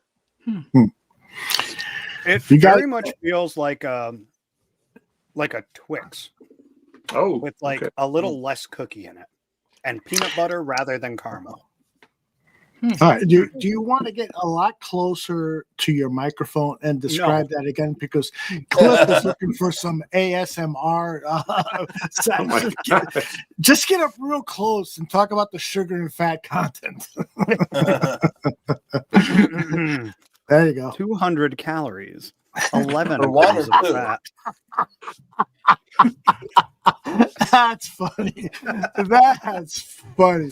Hey, Fitz, any new cookies or crackers or anything like that you want to share that you've looked at? I haven't seen anything new lately. I don't know if I've tried everything or what. Christmas is coming. There will be something new. Something will be out for Christmas, I'm sure. You're way ahead of the food industry right now, Fitz. All right. Go ahead. A couple places has Fitz ever been to? Chicago Pizza and Oven Grinders? No, I have not. Okay. Was talking about that with someone during the Cubs series. They have like a deconstructed pizza. You know, it's like it's in a bowl, and it's like, you know, they'll unbowl it on your plate and stuff. Yeah. I haven't been there yet. It's such a strange place. It's like in the basement of a brownstone. Oh. And it's like you go in, you're kind of like in their front sunroom. And it's like there's a guy, there's no waiting list or anything. He just comes out and he memorizes every single fucking person. Okay, you're next. He's like a photographic. Have you been there, Aldo? Yes. Yeah. Several times, but not lately. I actually looked up recently to see if it's still there, and it definitely it's still is. there, yeah. Yeah. I'm telling you, Danikin? it is it's good. It is a magical experience. Yeah. Ooh, that looks good. What is it? Argentinian style steak. What in the world? Wow. And so I just got it because I saw it. I was like, what? It's got messy. Yeah, messy on there.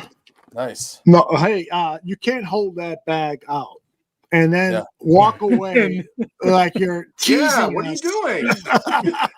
You gotta open that bag and take a bite. I'll try it. No, you got to. It's not. Try. Oh, look at that. That's so sexy. You know, you gotta smell it first, right? Yeah, of course. I don't like that expression. Get that steak. No, that's different though. That it's okay. You can taste steak. It tastes like steak. Does it really? Okay. Wow. All right. And then another really crude joke here that I'm just not gonna That's do. the thing it's about actually really good though. It really is good. That's the thing about those. It's like, are they good? And then do they taste like what they say they are? You know? Right. That's a great You know? test. Because those are two totally unrelated things. Very, very true. Yeah, that's not bad at And all. then I got another place for Fitz to try if he likes that tavern But style. before you go there, Tooch, I got one more question for Danikin. Yeah. Because the bag says steak. Does it taste anything at all like a steak? Because that does. Wow. It really does. I'm sold. I would tastes think like that steak. would be It hard does. to replicate, but maybe not. It does. It really Anyway- does. And anyway, it's got like chimichurri on it too. Look at that. I used to live on the northwest side, so we used to always order from Frank's Pizzeria on West Belmont. Do you know this place? No, I don't. 6506. They've been there since 1952. Okay. So probably that's what 73 years. Frank's Okay. Frank's Pizzeria, 6506 Belmont. I used to order. It was fantastic. It's I like need to get to Belmont, a north side Reagan, place. Dunning Square area. Yeah. You Okay. know, because I was about 4400 west, 5200 west, and that's 6506. So I'm about 4400 north. Okay. And then 6506 would be Belmont and Narragansett around there. Mm-hmm. Okay. It's like right college area. Yeah. I will check that out. I need a north side tavern style to go check Frank's out. Frank's on West Belmont. Frank's on West Belmont. Fantastic Noted. pizza. There's this great spot that makes tavern style pizza. All right, they're called Pizza Hut. All right, they just started doing No, this it was tavern horrible. style. It was horrible. I tried it. It hooked me, and I was like, it was awful. I believe it. I still like a good Pizza Hut pizza. We got a place, where if I can't go out and I really need to eat in the next 20 minutes. Man. There's a Pizza Hut about a mile from, and then DoorDash will pick it up and have it delivered within 20 minutes. And that's just a godsend for me. Do y'all remember the Pizza Huts from way back in the day and what they used to yeah. look like? Oh, it's the best. Yeah. With all the original It's like stuff. a family outing for I'm me when I gonna was a kid. go. I'm gonna go from where I am. There's one maybe 15 minutes away from me, and it's like if you go there, you would think you walked into Pizza Hut in 1970. Yeah. From the tablecloths Nice. to the light fixtures to everything is like original. Everything is original, like way back in the day. Man. Wow, that's awesome. Yeah. Dan, father and son was very good. Yeah. Yeah, I used to have, there's like a dozen of them around the city, Yeah. Do they have them now? Because when I was growing up as a kid in the late 60s, 70s here in Chicago, Father and Son and Congress Pizza were the places to order from on the city's northwest side. And Father and Son had a little bit more market share, I'm guessing, because their ads were phenomenal. You remember that, Fitz? I remember the father and son. I don't remember the Congress one that you're. Yeah, I don't remember Congress. But father and son, we had. That was a special treat. Like when we would, my parents would spend money on pizza. It was either like father and son was one of the ones, and like deep dish, we'd get Giordano's or Eduardo's. That was Eduardo's. Eduardo's is I used to great. go to the father and son. I think it was Gladstone Park on North Elston. That sounds like the one I think we would get from the one on Elston as Yeah. well. The time Yeah, it we was go, good. but, yeah. Isn't D. Stanley is bringing up Domino's or Little Caesars is the worst? For some, Not if you're really hungry. Yeah. Do you remember the Little Caesars, the pizza? You would get 2 pizzas for like $8.99. Yeah. Yep. Pizza. Yeah, they were. That's actually like if you got a pretty kid's right? birthday party. Yeah, they were and you're on a birthday budget. parties Yeah. and sleepovers and things like that. Yeah. Absolutely. Yeah, just feed the kids anything. I don't care how poisonous. They were good for that. That's what It's got Costco's like tons now. of it's got tons of sugar, and it's fine. It's a party. Let them run around. And Eduardo's is still around, I'm pretty sure, because I see their frozen It's like pizzas. natural pizza. Yeah, I see their That was frozen their pizzas slogan. in the supermarket all the time. I don't think the restaurants though are around anymore. Maybe you're right. Yeah. Because there was one in Oak Park or out there on North Avenue that we would go to, and that one's not there. And I don't double check on there, or somebody out there can double check. But yeah, I don't think they're there. But yes, I've seen the frozen ones, and the frozen pizzas are actually pretty decent. So. All right, let's tackle a little task. I just want to say, because I know Tooch feels the same way about the show as I do, is this truly is one of the best mini series. I think we talked about it a little at the beginning of the show. It's one of the best. It's just the storytelling, the characterization. When people are hurt or happy, you become emotionally invested. You smile, you cry, you tear up. You know, that's what great storytelling does. That it just tickles you in every emotion possible. And that show did it for me, and it did it for Tooch. So I'm sure it'll do it for millions of others. Watch the show; it's good stuff. Same here. It's like the best show I've seen in a long time, man. It's definitely my top 3 miniseries of all time, and I'm probably number 1 just for the short, condensed, like perfect storytelling. Right. You know. But yeah, it was fantastic. Do you remember the miniseries from like the 70s and 80s, like Winds of War and Shogun? You know, those were Blue and the Gray, the Civil War one. It gave you a chance to tell the story in full instead of like a 2.5-hour movie where you're like just feel like something's missing. And this is what it reminded me of. Task was like, I was watching it. It was just so in depth from the very beginning. You know, I sat there. I'm like thinking, man. I mean, I felt like I had been watching it for a long time. I realized I was only in like halfway through episode 3, and it felt like I had been watching it longer than that because it just gets you. They take their time to tell the stories of these characters, and every single one, it's like you almost relate to something about that character, even the worst ones. There's something about them that you can relate to, and it was fascinating to me. There were some jump scares too, like when a couple guys jumped out. Yeah, a little bit. Yeah. You know, my wife was like, "Ah," not me though. Danikin. Not you.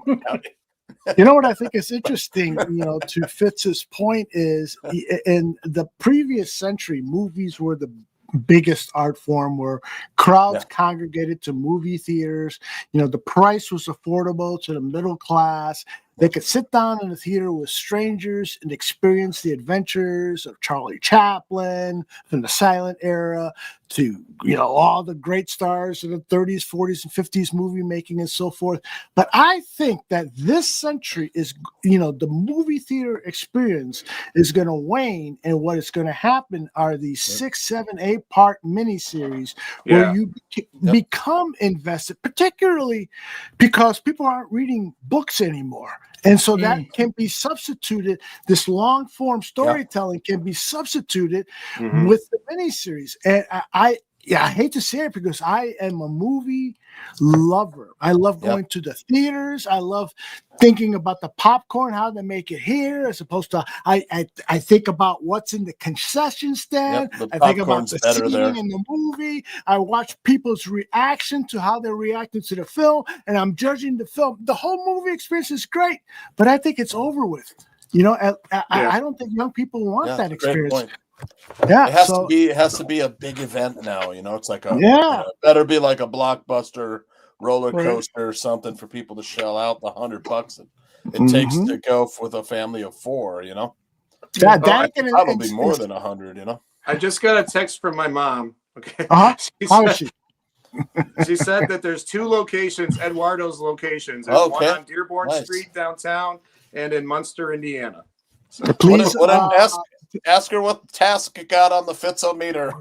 You didn't watch Task. You didn't watch it. Okay. Can I recommend it for her? Text her back and tell her I'm sorry. Tell her to get on episode 1. But I wanted to know from you guys, Fitz, Danikin, Steven, Zim, you guys have kids, and so do you notice their consumption about entertainment being different from what you experienced at a similar 100%. Age? 100%. Yeah, mine are, you know, in their 20s now. I've got my oldest daughter is into like true crime podcasts. You know, she loves that genre, which wasn't around, you know, 10 years ago, or even when she was growing up, really. But yeah, it's a lot more just mobile. You know, you can get all this stuff on your phone, and just if you want to watch like silly TikToks for a half hour, if that's your thing, there's just so many more things available in different formats. It's the amount of formats that we have. You can, and it's all at your fingertips. You don't have to wait a week or a summer, 3 months before the new season starts for certain things, although you have to wait a couple of years for certain things. But I think it's just the way that we consume it now has changed. It opens up for just different opportunities for different things that you want to see. I mean, I still do things more traditionally, but I've sort of branched out, podcasts like this, I'm still kind of raw to it. So, but Tooch, I'm sure you have a experience with your kids too. Oh yeah, I'm like Dan Brown that just flashed up there. They don't really. I mean, we do have movie night, and they're kind of excited, but it's like maybe one night a week, and they're on their phone because it's like short videos. For the attention span of this younger generation right now is a lot different than ours. Growing up, man, we were outside all the time. There wasn't like, constant stream of social media and content and movies and videos and music and, TikTok videos. We didn't have any of that. So when my kids consume, the short video on the phone, it's like, I'll be like, hey, let's watch a movie, put something on and try and, see what they think about certain movies. I think our movie night last week, we watched Max Keeble's Big Move, which is a Disney movie. It's really funny. Good one. Really good one. They loved it, of course, and really funny. That's from my childhood. Yeah, for my son's, he loved it when he was a kid and stuff too. So, it's an instant gratification or instant reward for them. The small, they go to school and they try to listen to a teacher and do some math problems. There's no instant reward. It's that's why kids are not learning like we did, maybe not learning as much or learning as well, as we did when we were kids. Yet we were more focused. It's less, it's harder for these generation to focus on things like that. Yeah. So it's a strange time, because you wonder about the future of humanity when people are having shorter and shorter attention spans, but at the same time, they also are becoming more creative, and humankind always finds a way to survive, and so maybe that can be used for more of a positive society or whatever. I don't know, but it is a little bit concerning, because we're set in our ways. We've been taught the best way to learn is to focus 100%. I don't think anybody. What's 100%? Yeah, right. That's very true. Well, I tell you, man, like when I sit down and do my homework, like a lot of people, the only time I can have background noise is if like the kids are making a bunch of noise or something. And I put on noise canceling headphones and just put on like binaural beats or something, pretty droning, just to kind of drown out the background noise. But today, kids were at school, wife was at work. I sat here in silence for 4 or 5 hours, just doing homework, because it's the only way I can do it.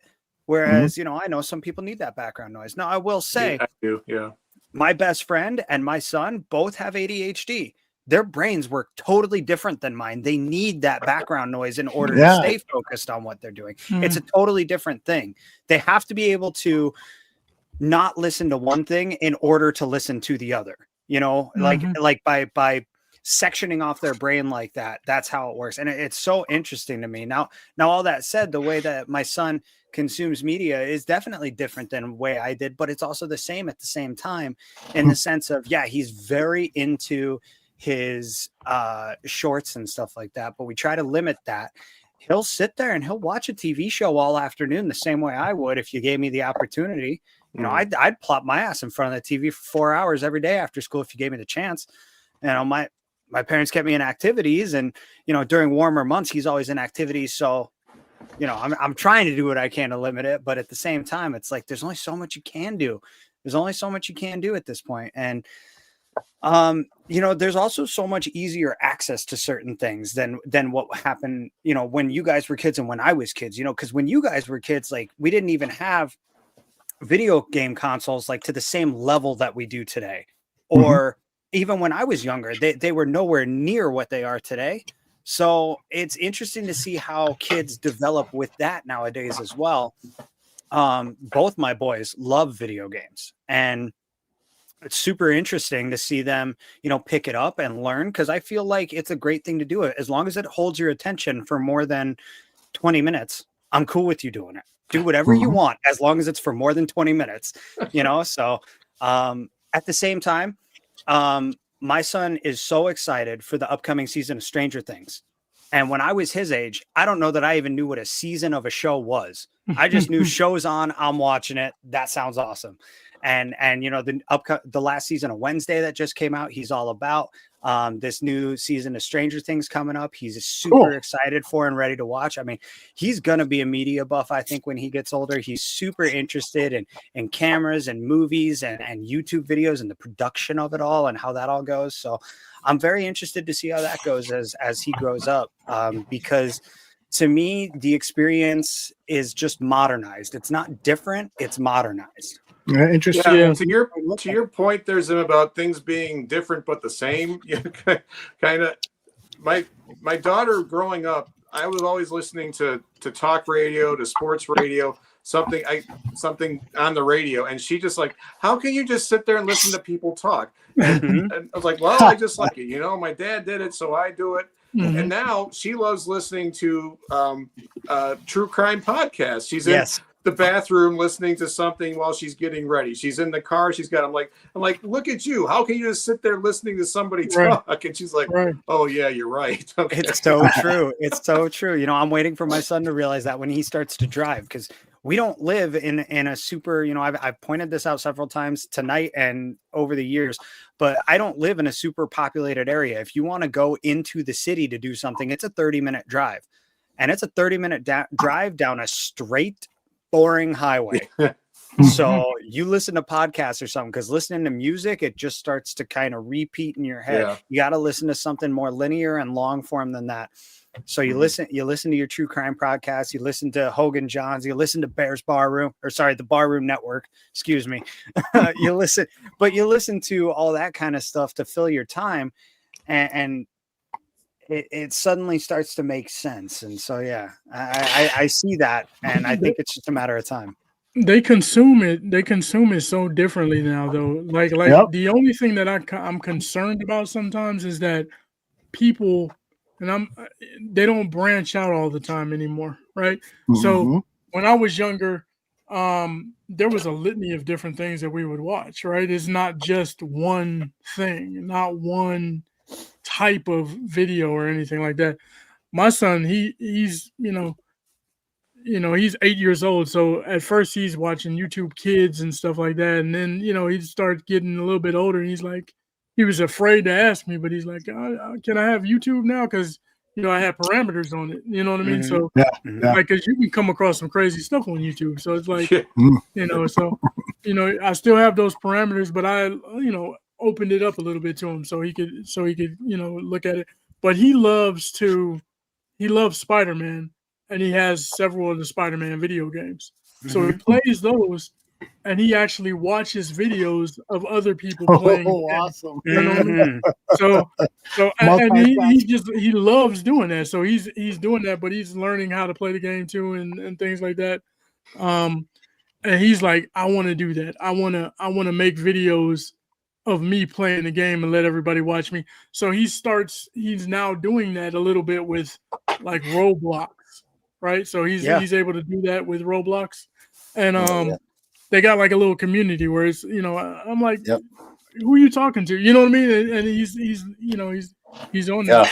So do you guys cool. They consume it different ways now. Do you guys think that it's a good thing for people to evolve where they're multitasking and can do it fairly effectively, where they're, cleaning something and also on the computer or what have you, whatever the example is? Do you think that's a good thing, or do you think that it's better to have somebody fully concentrate on what they're working on? I mean, I give my take on it. Scientifically, it's proven that you cannot multitask. Really? Now, Tell me why.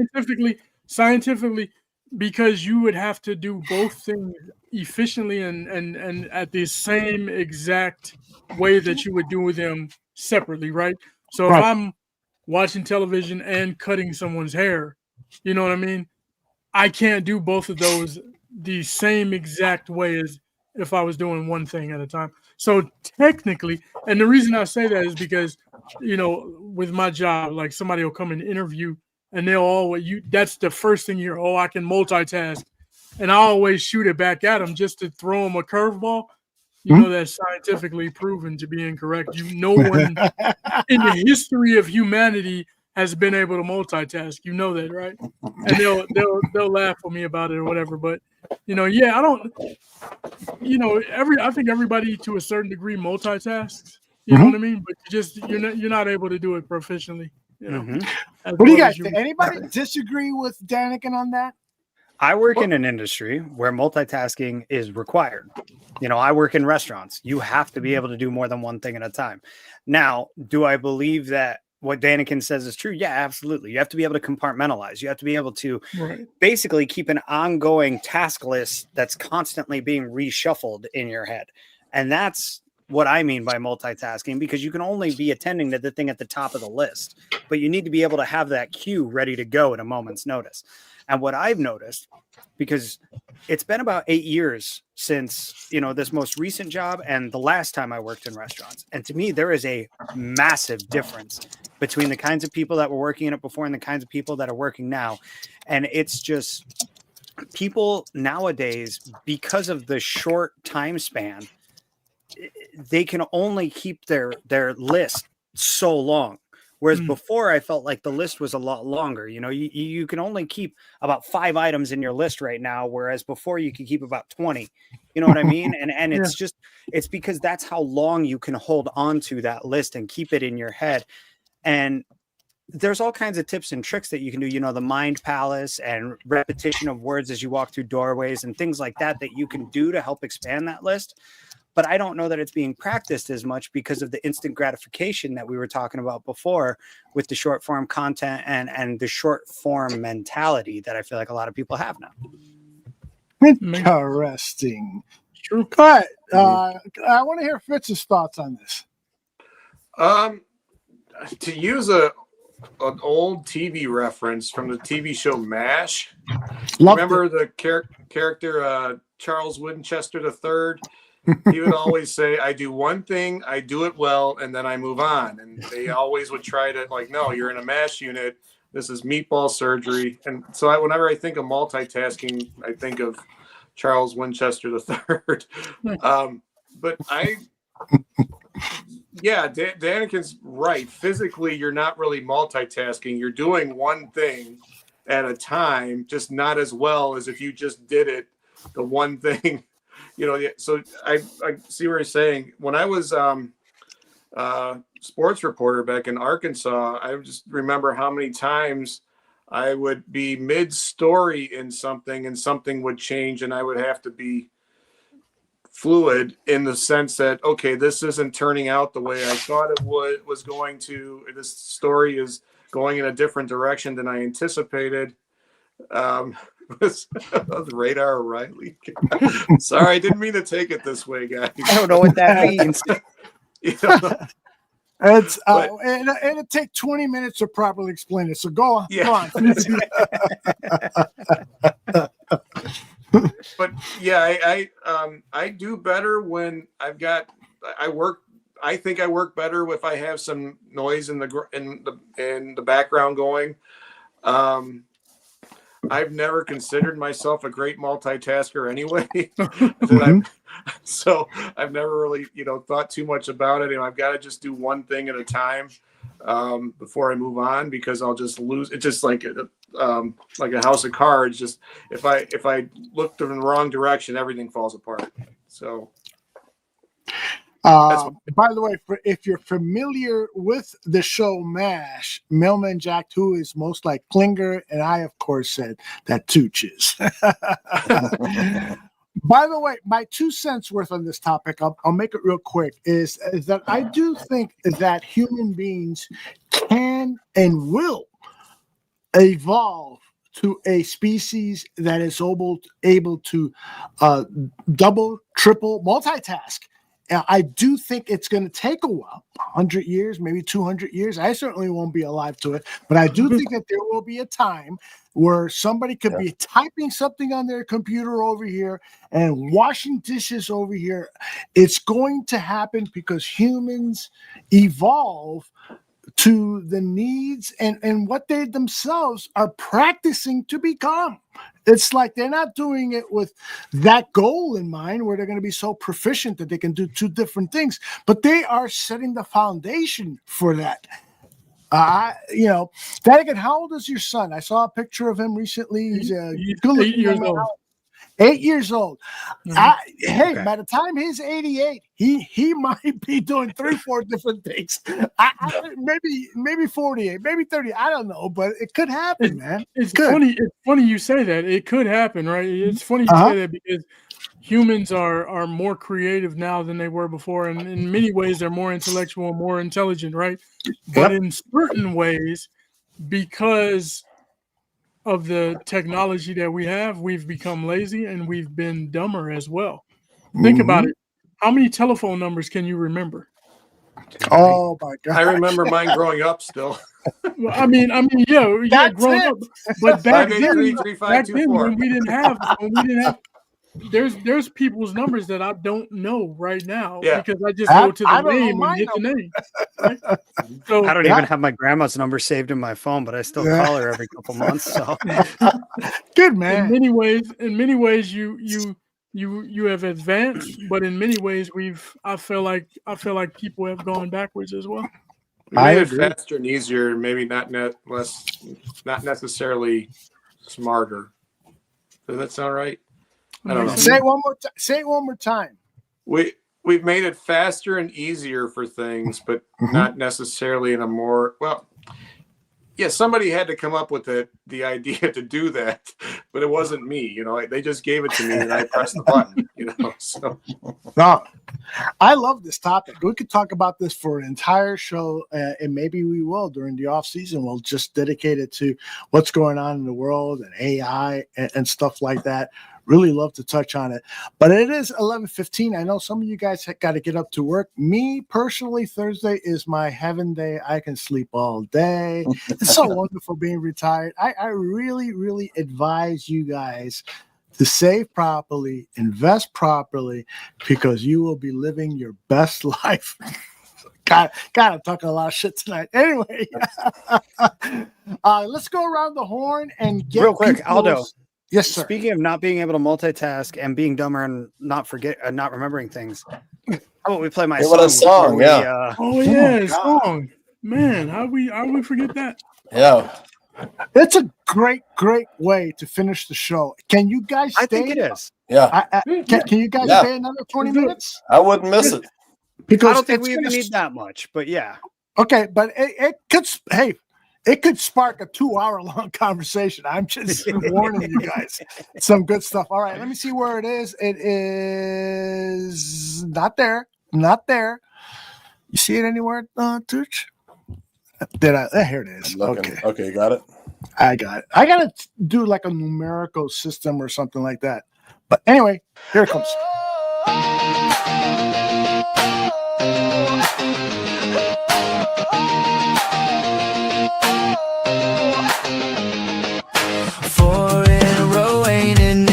Taste of victory, oh so sweet. So drink it up while it lasts, cause we know it could fade just as fast.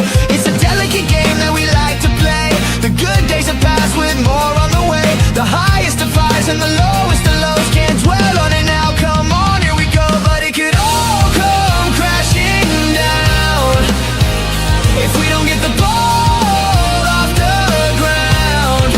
We gotta get the pass working. The losses are lurking around. Caleb, don't fail me now.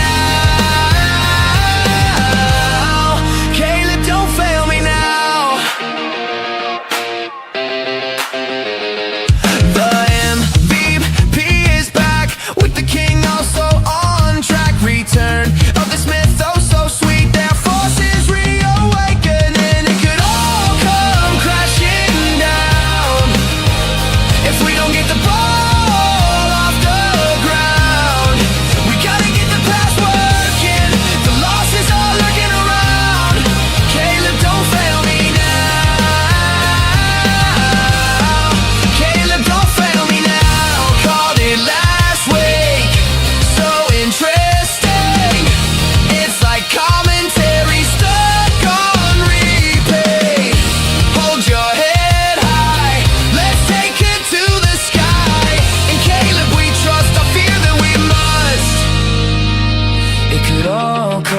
crashing down if we don't get the ball off the ground. We gotta get the pass working. The losses are lurking around. It could all come crashing down if we don't get the ball off the ground. We gotta get the pass working. The losses are lurking around. Caleb, don't fail me now. Caleb, don't fail me now.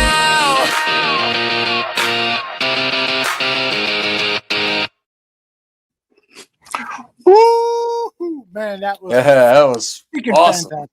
Yeah. Very, very nice. And a big discussion in the chat room about AI. And I want to tell people, here's my point of view on that.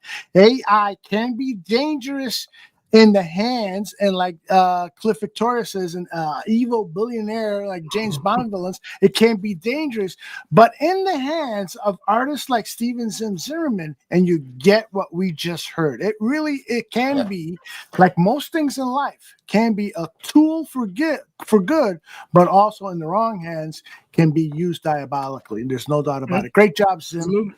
Thank you. Great job. Fantastic. That was a fun one. Like it came very naturally, and it took a lot more massaging than I wanted to. I actually, this is one of those ones where I had to break out the guitar and I had to kind of start humming into the microphone to get it to follow the way I wanted it to. But we got there. So yeah, that's good. Great way to close the show, man. Mm-hmm. So I texted Zim and said, "Hey, you got a song for tonight?" He goes, "Oh shit, I've been studying and working on my homework," and so I didn't hear anything for the next 2 hours. And I'm thinking to myself, did he just say, "Fuck off, I'm not going to do it, I'm busy"? Or was he doing what Zim the artist does, which is slaving over and trying to get it done in a few hours with something that would normally take a lot longer? Great job again, Zim. Well, really I mean, hey, props to the AI for that, because if I had to record all of that, it would have taken me a lot longer. So, of course, that's what we use it for, right? It's a tool, not a crutch. It's something that we put our inputs into. You know, you can only get the right outputs with the right inputs. So, nice comment from D. Starren, and Cliff is saying that the song had a 90s vibe. It was really good. Looking forward. You got anything in mind for Cincinnati after we beat the shit out of the Ravens? No, I remember looking it up at the beginning of the season, seeing some, old timey kind of stuff. So we'll go somewhere along that route, I'm sure, No, I'm saving Cleveland for the Rock and Roll Hall of Fame. So Cincinnati's a little further away than that. No, I remember having something up my sleeve for it. I got to look at my list, but Baltimore was hard. That's for sure. And I already used All Time Low. All Time Low is one of my favorite bands. Because they're from Baltimore, Maryland. Yeah. And so I used another one of my old favorites, Good Charlotte, as a jumping off point for this one. So, that's where you get some of that 90s vibes. I told it, I was like, I need rap rock, but punk rock at the same time. I'm like, how do I? That was good, though. That was real good. That was good. Freaking awesome. I felt like I was starting to get a little repetitive with my lyrics, so I had to break it up a little more this week. Well, them lyrics. I was going to mention that the lyrics. I mean, Caleb, don't fail me now. Don't fail me now. Get it together. Get the passing game together. I like that. I mean, that's a t-shirt. We got to call it how we see it, right? Like it's true. It's the truth. Like he had a bad game. I was going to touch on this. You guys probably touched on it before when I was like messed up with the connection or whatever. But the Bears' identity is being established, and Tooch, you mentioned it in Bears State of Affairs, right? The Bears, even though Caleb's having a struggle, you know what I mean? He struggled the last couple of games or whatever. The Bears have the most explosive plays in the NFL. That's something else. Like we didn't have any explosive plays for a long period of time, right? So the fact that they're able to do that and still struggling, that's the bright side of things, in my opinion, because things can get better, right? So. Yeah. That's it.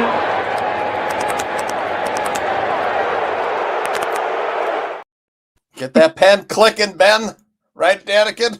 Looks like me at work on a busy night with my pen in the corner. I'm just sitting there like, come on, guys, figure it out. Come on. Speaking of adult ADD, the pen clicking. Yeah, exactly. Did you guys see that video? Tearing that pen up. Yeah. Did anybody see the Woody Johnson quarterback comments? Yeah. Oh, it was crazy, man. I don't see how It's Justin terrible. Fields could ever suit up for that team again. Yeah. You know, at some point, and this is, I know he's a military background and family and things like that, so they don't really rock the boat. But if that's me, I'm gonna go to the media the very next day and say, "Oh well, Woody, I got my $30 million." That's what I would say. I would literally say that because you just trashed the dude, and you know what I mean. So I would literally, and I wouldn't say Mister, nothing. All right, Woody, I got my $30 million. He's the better person, though. He wouldn't do that. He wouldn't. I just wonder if sometimes as a person you have to take the low road. When they go low, I go to the gutter. Let's go. I've taken those low roads before, Danikin. Every now and then, not all the time, but sometimes you do. No, if Justin Fields were to go to a coach like Kyle Shanahan or someone, I wonder if he could unlock, whatever's in there. But yeah, I don't this think was so. the final ride. Sam Darnold style revival, Well, that's it, and he'll stick around in a backup capacity for a little while. But that's it. We'll see what He'll have a career of that. Like Yeah. he's talented enough to be a career backup. He'll play until he's if he wants to. He'll play until he's 35 as a backup. If He's what it was 26 years old now. the quarterback we might face in Baltimore is Tyler Huntley. Mm-hmm. If He Tyler just- Huntley has a job, Justin Fields could definitely have a job. Exactly. Wouldn't Baltimore have been a good place for him backing up Lamar? I mean, look wanted him at Tyrod Taylor. He's a career backup. He's 36 years old. Yeah, exactly. Isn't Andy Dalton still playing? Andy Dalton will start next week, I think, for the Panthers with Bryce Young's injury. Mitch Trubisky, he's Joe a career Flacco. Joe Flacco came in and threw for 342 yards. What was that, Thursday? Last Thursday, right? Yeah, against Pittsburgh. It looked like he just came in. Looked like he'd been playing there for 10 years. He was just, of course, he had the best wide receiver in the NFL to throw to, and some other excellent receivers, But man, he's like, I'm in heaven, man. This is like football heaven.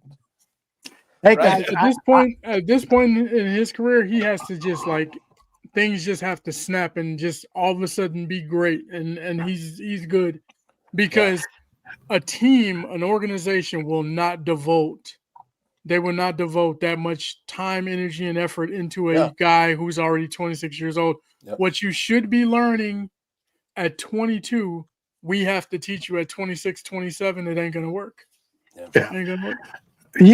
I do that. The expression is been that teams can ruin a quarterback's career if they don't have the proper coaching in the beginning, right? That's kind of an old adage. I think Justin Fields is the epitome of that. He's exhibit A. Because I truly believe that Fields could have had a much better NFL career if he would have had the proper coaching, the proper offensive schemes to support his best. It's like Dr. Truth says, Fields is better than Taysom Hill. I think that a head coach, offensive coordinator could have taken the skills of Justin Fields, and Justin Fields would be getting 400 yards a game, 200 passing, and another 200 yards through rushing, pass receiving, and so forth. I'll never forget being at Soldier Field and sitting on that kind of sideline from the end zone look and thinking to myself, Fields should go in motion and then run a pass pattern. He's the fastest guy in this defensive secondary that the Titans are offering. Just go, man, and throw him one of those mailbox throws, and he would have caught it, and it would have been an 80-yard reception. Because I've seen him do things like Devin Hester, Gale Sayers, Walter Payton only did at Soldier Field. He was a phenomenal talent, but nobody knew how to properly use that phenomenal talent. Pisses me off, really does. Yeah. Go ahead, because I don't want to stifle anybody. Go ahead. Kyle Shanahan's getting 300 yards passing from Mac Jones. I'm just saying. Brock Purdy. And Mac Jones, Brock Purdy and Mac Jones. He turns them into stars. Yeah. Yeah, but he the thing is, do it with Trey Trey Lance. Yeah, he couldn't do it. That's what I'm talking about is some of these coaches can take a quarterback who has the skills of the old time so-called traditional quarterbacking. But I think what offensive coordinators and head coaches are failing to recognize is that there are some athletes, like for instance, Steve Young. Steve Young was a great passer, but first of all, he was a great runner with the football, at least for the first few years of his career. Amazing. Yep. And so somebody in San Francisco figured out the proper way to use that to win football games. I don't think that there is that much evidence in the NFL that still exists. I don't know. Maybe I'm off my rocker. If he plays, we'll see it on Sunday. But Lamar Jackson is, the one of the few like that mold. I mean, you think about Lamar Jackson though. He's an example of, because when he was drafted, remember they wanted him to work out as a wide receiver. Yeah. They wanted him to do all types of things, and he kept saying, "Nope, I'm a quarterback. Nope, I'm a quarterback. No, I'm a quarterback." And that was a narrative with Lamar Jackson for a while during that draft process. So he went to an organization, and I always say it. I mean, guys wouldn't be who they are if they didn't go to certain organizations. I like Pat Mahomes. I think Pat Mahomes is great. Would he be the Pat Mahomes we know now if he didn't get with Andy Reid? I don't think so. If the Bears drafted him, he would have got ruined. He would have got ruined if he was with the Bears. I really believe that. It would have been Mitch Trubisky. Exactly. There's guys, and a lot of these guys are very talented, but they don't get the necessary tools and help so that they can develop. There's coaches that are lazy. And what I mean by that is they want the finished product because it's the quickest way for them to get success. If you have to develop somebody, you're slowing me down, and they want instant success because they want their job to be safe. So there's a lot of coaches that don't really coach and don't really, pull the best out of their players, put their guys in the best positions to win. I really believe that. Yeah. Everyone has inherent skills. And when you get to that level of coaching football, you have to know what those skills are and utilize them. Every time there's a new coach, we want to coach the guys to their, what they do best and so forth. No, there's this inherent bias that you immediately go to what's made you a good coach, to your old, teaching methods and scheme methods that you are comfortable with. But there's very few coaches that are really looking at the talent that they have on their roster and creatively and innovatively thinking about, how can I get the most out of these guys? And I think we've got one here in Ben Johnson. I think what he has proven is, all right, I know where Caleb is in his learning process, so let's figure out a way to really rely on a run game that's going to get you 222 yards against the Saints. And I got a feeling we're going to see another close to 200-yard, maybe over 200-yard performance against the Ravens, because they have been terrible this year against the run. Let's go around the table. Final thoughts. Danikin, what you got for us, brother? Man, shout out to everybody here. Appreciate you guys bearing with me through the tough times of bad signal. We had a little storm out here and everything like that, so it is what it is. But appreciate you guys as always. Man, shout out to everybody that's in the chat. I didn't get to get in there that much this evening, but I saw many of the comments. It's always funny. Sometimes you'll see me laughing. I'm laughing at chat comments up there. So it's people coming, man. I love it. Fitz, what you got, my man? Oh, shout out to you guys as well. It's been great. Shout out to Hamilton's Pub in Lamont. I was there Saturday night and had a great patty melt. So, nice. Great patty melt, and watched the Notre Dame game there up there. So yeah, and just Let's go for 5 this week. Bear down. Hey, somebody just said, D. Sharon is asking why is the line in the game getting bigger? Tooch It was 6.5, right? And what is it? 4-2 team against a 1-5. I don't think it's. Yeah, Sam and I talked this by text about the line. That would be, locker room. Actually, billboard it's 6 material. now. Put It's that gone up there. down. There's no respect. Yeah, exactly. The 3-time MVP is going to play, guys. Bears That's are only why. getting That's 6 why. now. That's why. That is why. You got an angry Ravens team, and these are Must-win game with an Exactly. MVP returning to the field. Yeah, this is their season. If This they is were literally their Super Bowl. they're 1-5, right? They're 1-5. They're 1-5, correct? Yeah, 1-5. 1-6 is a lot different than 2-5 when you're staring down the barrel of the AFC North. No team has ever started 1-5 and gone to the Super Bowl. I don't think. Yeah, but they're playing in the AFC Central, and the Steelers are leading the division with a 4-2 record. And if you know football like I know football, that Steeler team is not a good team. I don't know why, but they just are not. And you've got the Bengals, who are just waiting for Joe Burrow to get healthy up there. You got Cleveland, who's, not anything great, but still not a slouch this year. If Cleveland had a decent quarterback, they would be leading that division. Exactly. So what they're looking at is that Baltimore's coming into this game, and they're looking at it and they're saying, okay, we know that in a couple of weeks when the Steelers play the Bears are going to beat them. So this is our opportunity to gain another game on them. So, Yep. Because they know we're going to beat Pittsburgh anyways. All right, Zim, I know saying goodbye is so hard, but try to get us through a really eloquent goodbye. Start off right. No, guys, awesome show tonight. Like I said, this show is not easy when the Bears are good. I'm at a loss for words more often than not. So no, just a big shout out to you guys for being here with me. Big shout out to friends and family who I know are listening. Shout out to everybody in the chat room for making it so much fun, for all your support, for all your love that you give to us. We wouldn't be doing this without, well, maybe we would, but we wouldn't be doing it live without you guys. So there you go. Exactly. We'd be like, let's do it next Tuesday. Let's be real. We'd be a lot more wasted and we'd be a lot less interesting. So. I agree on both counts. Fitz, what do you got for us? I can go again if you want.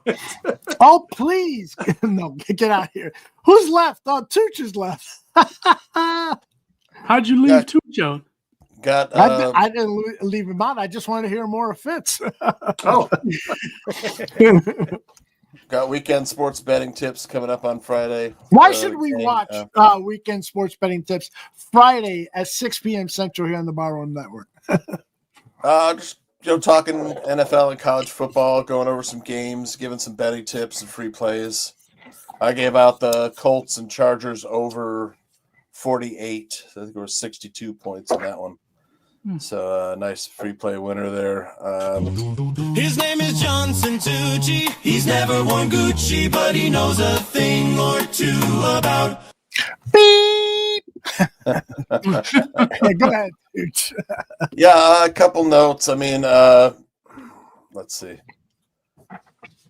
What do you got on Sunday? Barfly tailgate at 7 a.m.? No, it's 9 a.m. 9 a.m. Yep, Barfly tailgate coming up. And then after that, fantasy football, Goon. But a couple things with the Caleb Williams, and I wonder, how satisfied or pleased with. I know he didn't have the best game, man, but teams have tried to take away what Caleb does in the passing game, and instead they've allowed the Bears to run the ball. We've run for 367 yards the past 2 games. So, but they've shown Caleb a lot of nickel packages and light boxes.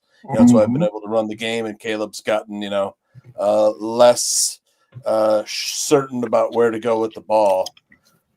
So that pen may be clicking a lot more, Aldo. But the Baltimore's defense decides to show up. But I mean, they haven't played well. The Baltimore defense, and then last game, I thought Cody Whitehair was snapping for the Bears. Aldo, what was up with Drew Dolman, man? It's like those giant hands wouldn't let go of the ball a couple times. Like, give him the ball. You know what? You're like, this is a horror movie. It's not Halloween. Halloween's next week. Talk about the horrible stuff next week. Cody Whitehair at center was a mistake among all mistakes. Ben Johnson talked about it. There was a lot of things that didn't go right. It's like it's amazing that we've won 4 in a row with some of the mishaps and mistakes, and it really is. I mean, it's a work in progress, like Ben Johnson said it after the game. We're definitely a work in progress, and they have to get the kinks smoothed out, and then they can really compete. I mean, we're competing now with some decent teams. We'll see. Like you said, Baltimore is going to be a tough matchup if they come out and they say this is our season, it's on the line. Damn it, John Harbaugh off a bye. He took away all of the foosball tables and whatnot for them to focus on football. And we talked about focus the whole show and stuff. We might as well. And then Harbaugh, by the way, denied that he had anything to do with it. He said, come on, dude. Yeah, they're not going to seek your permission, right? By the way, Dr. True says, thank you guys, Tooch, Danikin, Zim, Fitz, a heartfelt thanks to you all. I struggle with fitting in socially, and I will always feel at home here. Thank you very much. Wow. That is very, very nice. You know what? I think there's 3 of us on the screen who can relate to what you're saying about fitting in socially, and I'll just say that look closely on the screen so you know who I was referring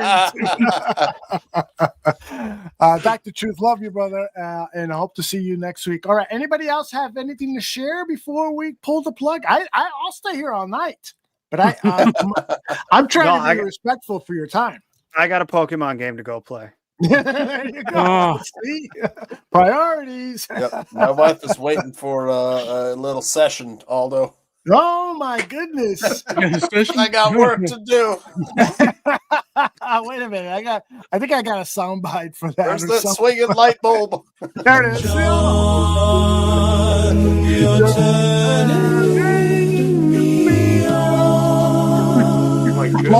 Give it to me. All right, enough of that. That is Johnny Santucci. We got Fitz. You can check out his YouTube channel. That YouTube channel is at Cheap Seats, or is it at Fitz? I always get confused. Fitz Magic Shy, the YouTube. Okay. All right. Fitz Magic Shy. Consolidate all those names. Cheap Seats should be Fitz. No, I'm just kidding. I know. I have the same problem. I got like 50,000 passwords I got to remember. So I'm spending half of my day trying to figure out what the password was for this. Resetting passwords? The cheap seats. The cheap seats comes from the weekly column I used to write. It was Tales from the Cheap Seats. Nice. I love it. Great time. It's like Halloween is coming up. I've got a Halloween costume for you. We got Roma Dunze's hairstyle in a box. I love it. That is good. All right. By the way, do you guys want to do anything special for Halloween? I mean, over at Buffon 55, they were costumes. I don't expect you guys to get into costumes, but do you guys want to do anything special next week's Halloween show? I'll be coming from a Halloween party, so I don't see why not. Yeah, on a Wednesday? Yeah, my work is bring your kids to work and stuff. And it's like, okay, that's cool. My workplace will be dressing up and stuff. They have food for everybody and okay. What are you dressing up? What's Zim want to do? I don't know. My wife's got costumes for us. I don't know what it is. Gotcha. I'm officiating. I haven't had time to open the box. I could wear my suit. Fitz, you say you were wearing a suit? Well, I'm officiating a wedding on Halloween. Halloween. So I can just wear my suit if you want it. Yeah. Well, you got to wear a mask. I'm sorry. Wear a You gotta mask. Okay. mask.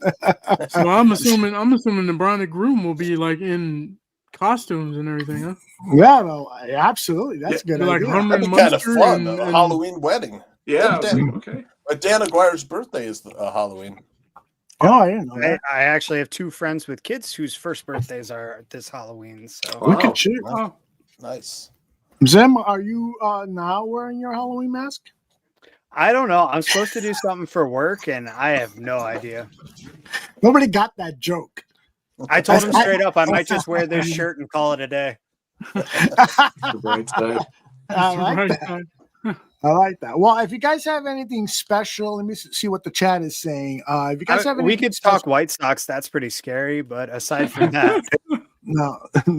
I think all of our music next week should be Halloween themed and our graphics and stuff. At least that. I think we should dress up as the honey bears for Halloween. The 5 of us. Everybody says they want the honey bears. Yeah, man. Everybody says they want the honey bears back. Let's prove them wrong. Yes. I'd love to prove them right, but you're absolutely right. If we were anything near a honey bear costume, that would be disastrous. We're a million miles past Honey Bear, Aldo, you and me. That's right, for sure. I want the refrigerettes back. How about if I do it? How about if I do an AI video of a bunch of honey bears as 50 and 60-year-old men? Would that be good? Maybe I'll golden Bachelor. The Golden Honey Bears. Golden Honey Bears. All right, everybody. Remember, Danikin, 3 Kings of the Midway is his podcast. Fitz, he's got a YouTube channel with fabulous food reviews. Tooch does his Barfly Tailgate Show, fantasy You football. forgot the weather girl again. Yeah, I did. Well, I just ran out of time, frankly. But That weather girl jar's getting stuff full of 20s. She does. That is true. I'll move her up the priority list. Have her past, doing something fancy for Buffalo 55. Zim is everyone should be pulling for Zim right now. He's taking an accounting class. He's got 2 kids. He's got a wife. He manages and he's got to play Pokemon. And he's got to play Pokemon. And he's got somebody understands my priorities. Thank you, Danikin.